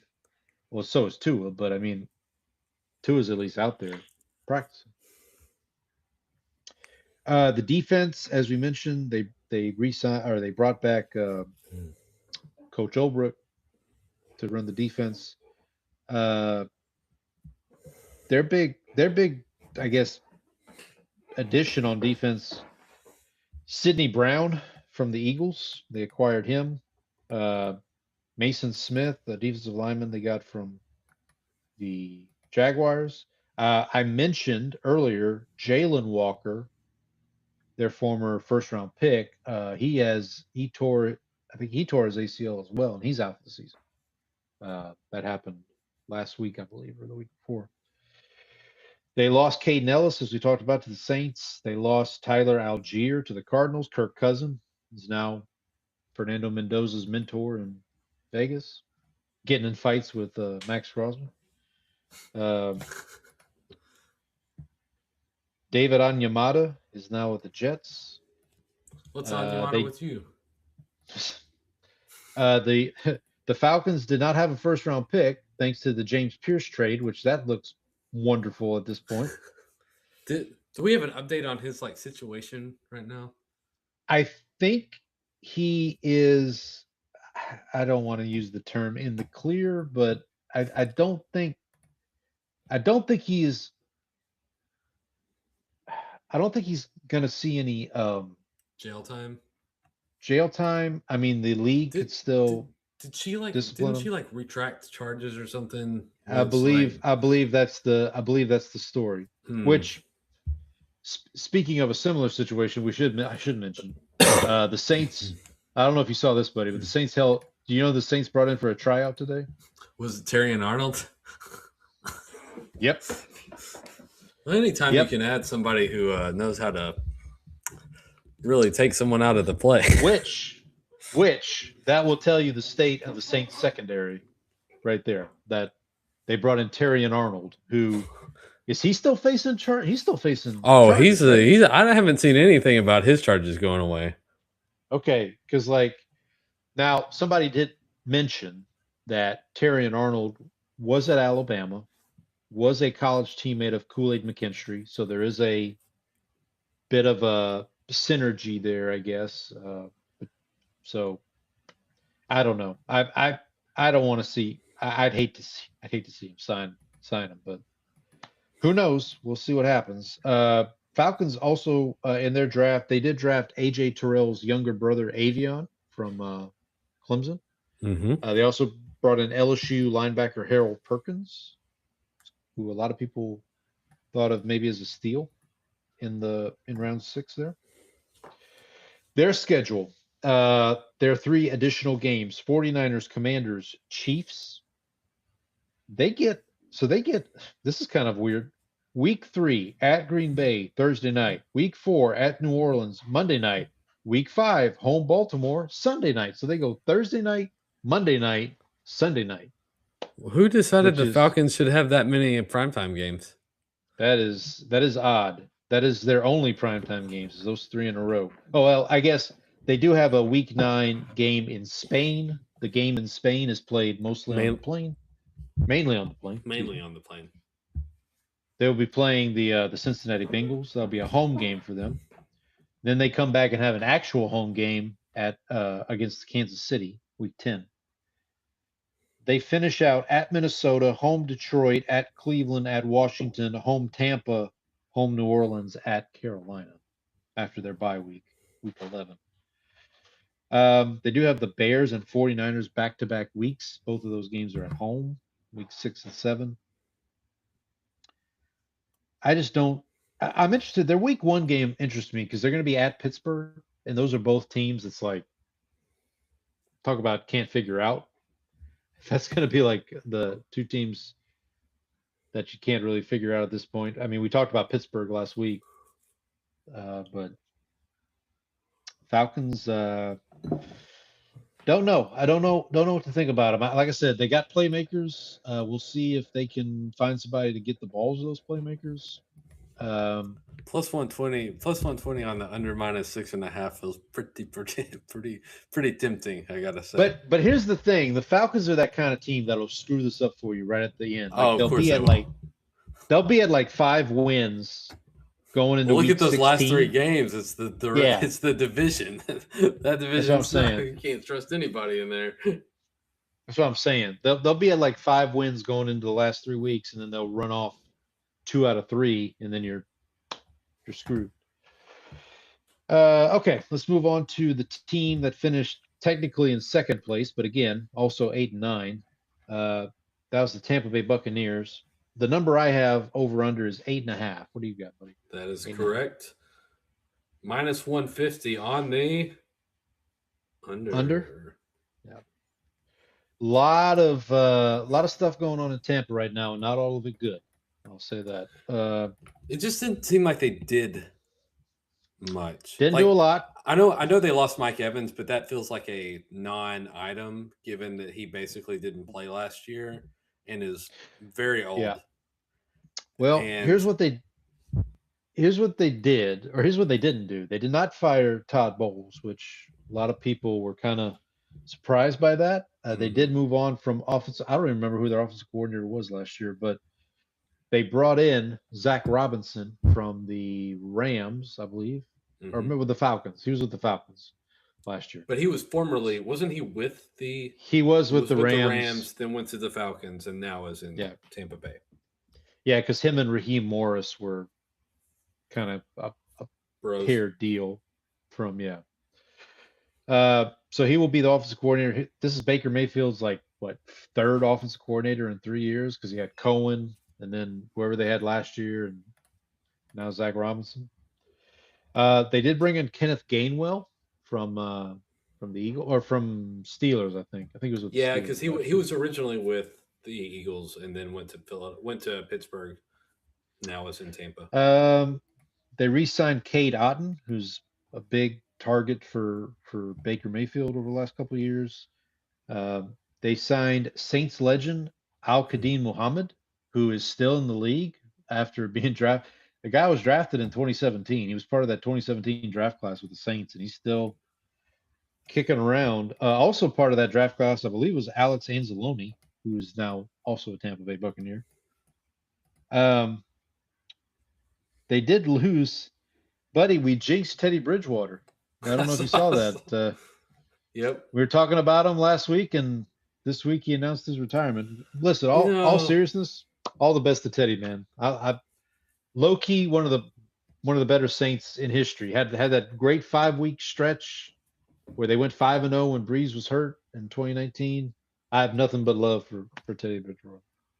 I just remember that time in Minnesota. Well, it was Minnesota, right, where his knee exploded basically on the practice field. Yeah. Yeah, I believe so. So they lost Teddy. They also lost Rachaad White to the Commanders. You mentioned Mike Evans is now a 49er. They also lost Deion Jones, who he just signed with the Saints. So, hey, we might have a new Jose Cortez, buddy. Deion Jones, if he plays with the Saints, will have played with all 4 NFC South teams. Well, now you got to do it. You got to make it happen. So there you go. Also lost Hassan Reddick, Sterling Shepard, a couple other Jamal Dean. We talked about him with the Steelers last week. Paul, I need to. We have some breaking news. Oh, please, by all means. Not directly related to the NFL, but is sports adjacent. I'm listening. Because Decision Desk HQ has just projected the winner of the Minnesota U.S. Senate Republican primary. Okay. Do you know who just is the projected winner? Why don't you just tell me the name of the projected winner? Michelle Tafoya. Oh gosh, I forgot about that. Yeah, former NBC sideline reporter Yeah, that's for right. the NFL. Yeah, totally forgot about that. Well, Going on into public service. good for her. Back to the Buccaneers. Anyway, Anyway, enough about that. They got a lot of people think the steal of the first round, Reuben Bain, who dropped to them at pick 15. Then they also drafted Reuben Bain's Miami teammate Keontae Scott in the fourth round, who a lot of people were kind of high on going into the draft. So, but listen, I will say this about Tampa. Tampa drafts well. They do a pretty good job of drafting and uh, you know, building from within, as it were. So I'll give them credit there. Their non-division schedule. They get the Rams, the Cowboys, and the Chargers. Not an ideal slate there. They start out at Cincinnati, home Cleveland, home Minnesota, home Green Bay. So 3 home games in a row for Tampa there. Before they travel to Dallas for a Thursday night game, home Pittsburgh, at Carolina, home Atlanta, at Chicago on a Sunday night. So they have 3 primetime games. They have a Week 12 Monday Night Football home game against the Panthers. So the ESPN put a Monday Night Football game between 2 NFC South teams. Well, they put 2 because they have the Saints Falcons in Week 4. This isn't going to end well. Are they trying to tank the ratings? Maybe. Who knows? Maybe to get a cheaper deal on the next collective. There you go. Always thinking, buddy. 40 chips there. So obviously the big questions with the Buccaneers right now are Vita Vea wants a trade. Have the Cowboys called him about Vita Vea yet? There was talk, but the thing that didn't make sense was that you just signed Quentin Williams to an extension now, but you also have Quentin Williams and Kenny Clark. I don't think we need to build the entire defensive line out of tackles. Yeah, no, that's a good point. Good point. That's the thing. The team that popped up, as a favorite to trade for Vita Vea was ironically the Rams, but I mean obviously Aaron Donald's pending comeback and they got Myles Garrett. I mean, let's just make them unstoppable by putting Vita Vea there. And then obviously the other big story with Tampa is the Baker Mayfield situation. Didn't get the extension done. He's not gonna work on a contract now that training camp started. So there is the option next offseason for them to do a what do you call it? When you can't sign him to a deal. Franchise thank tag? you. Franchise tag. Thank you. It's going to be like a sign-in trade? Well, I mean, franchise tag is an option. I mentioned it on the show before. There's a couple teams that if they had Baker Mayfield as their quarterback would probably be. I mean, I mentioned the Texans. Like if the Texans had Baker Mayfield, are they maybe a Super Bowl favorite? I mean, I know Baker hasn't had a lot of playoff success. He was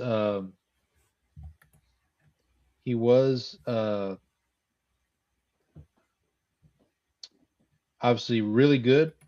I mean, he was kind of an MVP candidate there for a little bit last year, and then they kind of fell off towards the end of the season. Injuries obviously played a role in that. Right. We'll see how the absence of Mike Evans impacts them this year. I think one of the good things though is that who's their other wide receiver? Like they've got a Emeka Egbuka. Yes. But who was the other guy who was like a slot guy who kept getting hurt? Oh, not Sterling Shepard. No, his name. You know who I'm Godwin. talking about? Chris Godwin. Yeah, Godwin. I think he should be healthy this year, I think having Yep. him and Ibuka, if Ibuka can take a step Well, and Godwin is healthy, that so I think that's a good 1-2 punch. there's those two. There's also Tez Johnson, who they got from who Mm. they drafted last year. The really tiny guy. Yep, and then also Jalen McMillan, who played pretty well for them at times last year. So yeah, I think offensively, and then Cade Otton at tight end. We mentioned their offensive line should be good again. What if Baker Mayfield completes a pass to Tez Johnson? Would that be the shortest combined height between quarterback and wide receiver of all time? Well, what about Drew Brees to Darren Sproles? Because that would have been that would be, yeah. Okay. But yeah, I think we found the winner. Yeah. Okay. I think we found the winner. Yeah, that popped into my head a second later. Yeah. Yep. I also mentioned on defense, Antoine Winfield, their safety, is like one of the best defensive players nobody talks about. I think in the NFL. Very underrated. So, very underrated. I'll give him a shout out. All right, let's finish up here because I gotta run and take care of my dog before tomorrow. Carolina Panthers won the division, 8-9 last year. Lost, I will say, gave the Rams all they could ask for. They were competitive in that game. So, for what and that's they worth, they beat the Rams last year too, didn't they? They also beat the Packers. That's right. They were like, it was like 2 games. They're like, wait a minute, what's going on here? I have their over under for this year at 7.5. What do you have? That is correct. Minus 136 to the over. Oh, to the under. Okay. Under. Yeah, not a lot of good vibes coming out of Carolina right now. They did have. Well, we saw them in the Hall of Fame game this past week.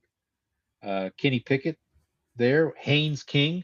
I did see somebody posted an article today that Haynes King might be their Taysom Hill. Good luck with that. Okay.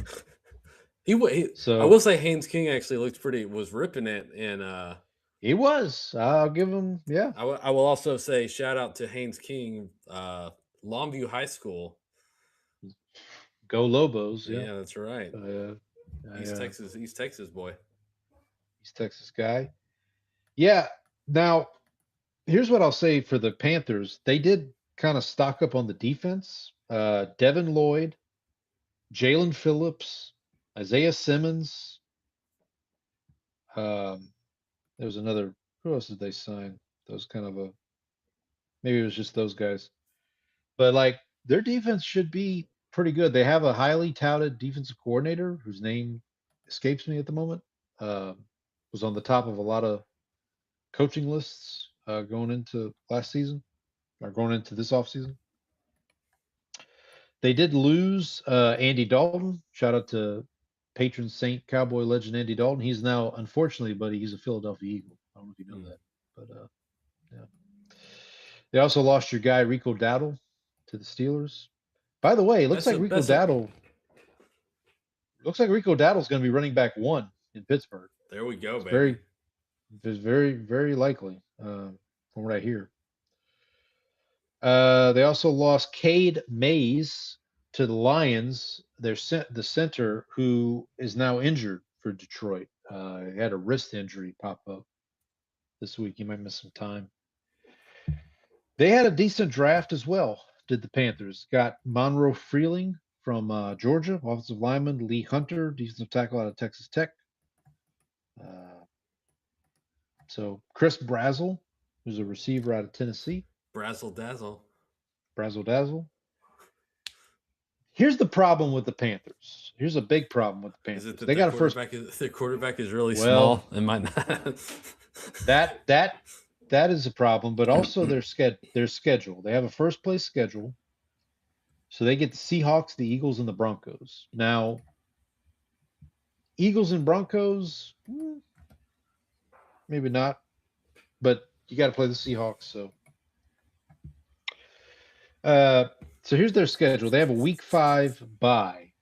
Their first 4 games before their bye: home Chicago, at Atlanta, at Cleveland, home Detroit on a Sunday night. That's maybe 2-2. Maybe. That could also be 1-3. Like Yeah. very- Or 0-4. pretty easy. Or 0-4. After the bye, here, listen to this schedule, buddy. At Philly, home Tampa, at Green Bay Thursday night, home Denver, at New Orleans, home Baltimore, at Tampa. That's a Monday night game. At Minnesota, home New Orleans, home Cincy, at Pittsburgh. Their Seattle game is week 17. Buddy, the NFL did not do them any favors. No. Good luck with that. Like, because they could be in a division race, and oh, by the way, now you get to play the defending Super Bowl champs at home. at least it's at home. That's true.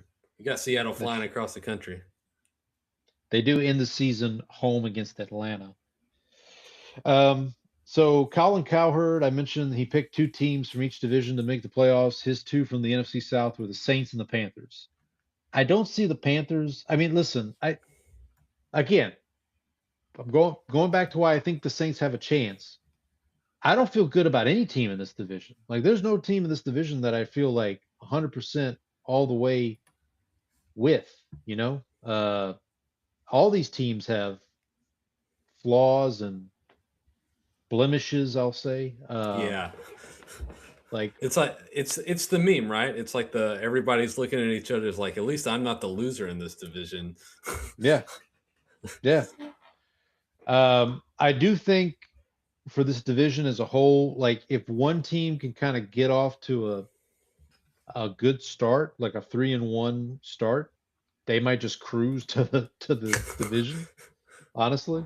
So yeah, it's just going to come down to which of these teams can kind of find success against the AFC North or the NFC North. The nice thing for those 2 divisions is they get to play the NFC South. But I will say, we talked about both Norths last week, and we kind of came away with, like, there's a lot of flaws in these divisions. Like, there's nobody in the AFC North that I think is going to run away with it. There's nobody in the NFC North I think is going to run away with it. The AFC North does have the Browns to, like, kind of bring up the rear. They do have the Browns. And who knows what the Steelers are going to be. In the NFC North, they've got the number 1 regression candidate, the Bears, that we talked about. Packers, I mean, I don't know. Like, do you really trust the Packers right now? Do you really trust the Vikings with Kyler Murray? Everybody's on the Lions, but we talked about this last week. Like, the Lions got a bunch of injuries going into the season. I don't know, man. Like, maybe the Saints, and luckily for the Saints, I'll say this: their first game is Detroit. So if Detroit's got injuries week 1, maybe the Saints can sneak a win, or early. We'll see. But any other thoughts on the NFC South, buddy, before we wrap it up for the week? No, I think we're ready to move on to our next segment where we discuss the WNBA and Royce White and Enes Kanter. Enes Freedom. Yeah, I'm not familiar with that subject. Didn't Royce White go on TV saying he was going to play in the WNBA because of he declared himself. He declared himself. I declare, I'm a woman. That's real Costanza energy of him to do that. Okay, well, good luck with that. Hope that works out for everybody. We should also note that AOC is now single, fellas. Our buddies over at this podcast making me thirsty. Retweeted an article about that and said, "What's her ex's name?" I can't remember. I saw it, but I can't remember. Whatever it is. Yeah, whatever it is, they said, "Oh, he's got hand." Riley Roberts. Yeah, they retweeted and said Riley has hand, and I wanted to say he's going to need it. He's going to. Oh man. Well, next week we will preview, among other teams, your team, the Dallas Cowboys is we do the AFC and NFC East. AFC East, buddy, is I gotta be honest. Are we sure the AFC East is not a bad division? Like They have the Bills and the Patriots. They have two good teams. And they're 50-50. okay. They're even Steven. okay. Listen, we love the Drake. We love the Drake here. They're going to have a tougher time this year against real It's competition. Gonna be tough. And the Bills are going through a lot of upheaval. We'll talk about that. NFC East. I don't want to put too much pressure on your team, but if not now, when, buddy? It's kind of energy I'm feeling from Dallas at this point. So we'll talk about all that. We just got a trade for Max Crosby. We'll be all set. Maybe by the time we reconvene next week, maybe that'll have happened. Well, last time we broke the news about the trade being rescinded, the non-trade. The non-trade, yeah, trade being rescinded. Yeah. So we'll talk the East next week. We'll see we'll talk some preseason NFL. Obviously, got a full slate of games starting Thursday of this week. Who do the Cowboys play preseason this week? Do you know? The Seahawks on Saturday night. Okay. By the way, in a couple weeks, Saints and Cowboys round out the preseason on the final week of preseason. So. And I will be on Underdog to do my annual preseason parlays on there because I always end up winning like $20 because the Cowboys on the last preseason game will just take one batch of starters and just play them the whole time. And so I just take the overs on all the guys that I know are starting, like that are like going to get a bunch of carries and they're going to throw the ball a bunch. And so I will be doing that again this year. So. Yep. All right. Well, we hope everybody has a good week. If you have kiddos starting school, hopefully school year starts off good for them. That starts tomorrow for my kiddos are starting tomorrow. I know your kids are homeschooled, right? So yeah, they're going all the time.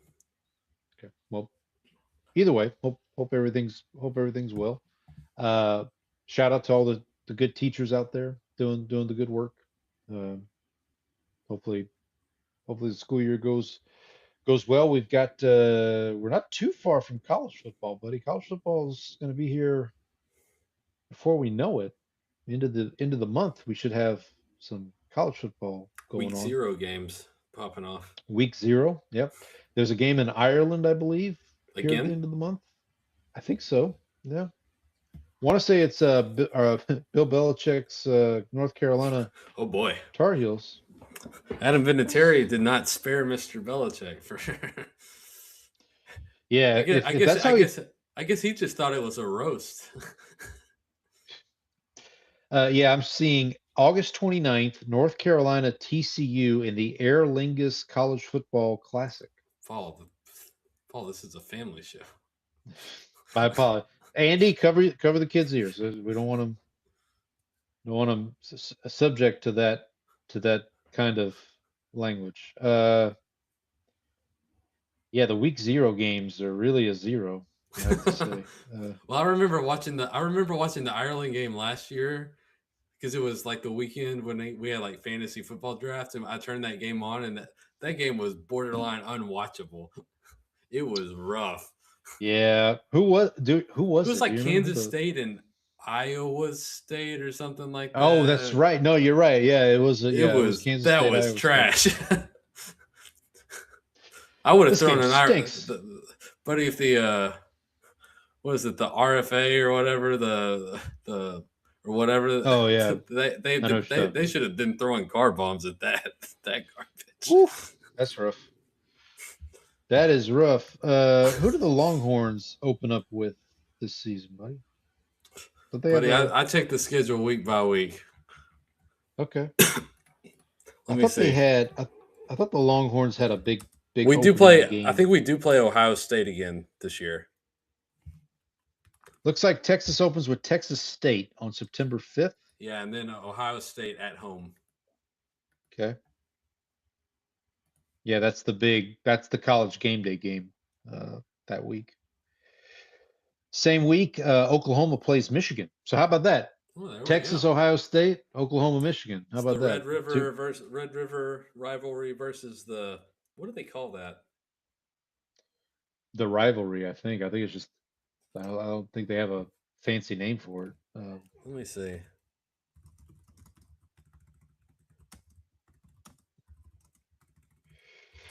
Yeah, so Texas plays Ohio State, Ohio State is sandwiched between Texas State and UTSA for the Longhorns. It's just called The Game. Yeah, the game. Which the big game. the game. You know the game. The game. Yes. Yeah. It's the way you Yeah. break down the players. Remember, kids. Yeah. It's You're just not a game. gonna open with that, are you? And the Jews bring drugs into our.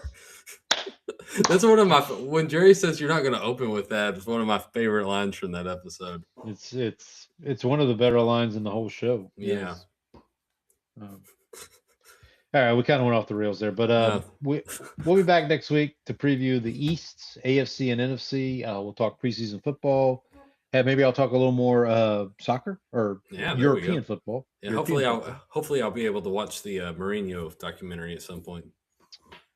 There you go. We'll see what's going on with the Denzel Challenge, all that good stuff. But hopefully you guys have a good week, and we'll see everybody next week. Happy preseason football. Everybody. Happy preseason.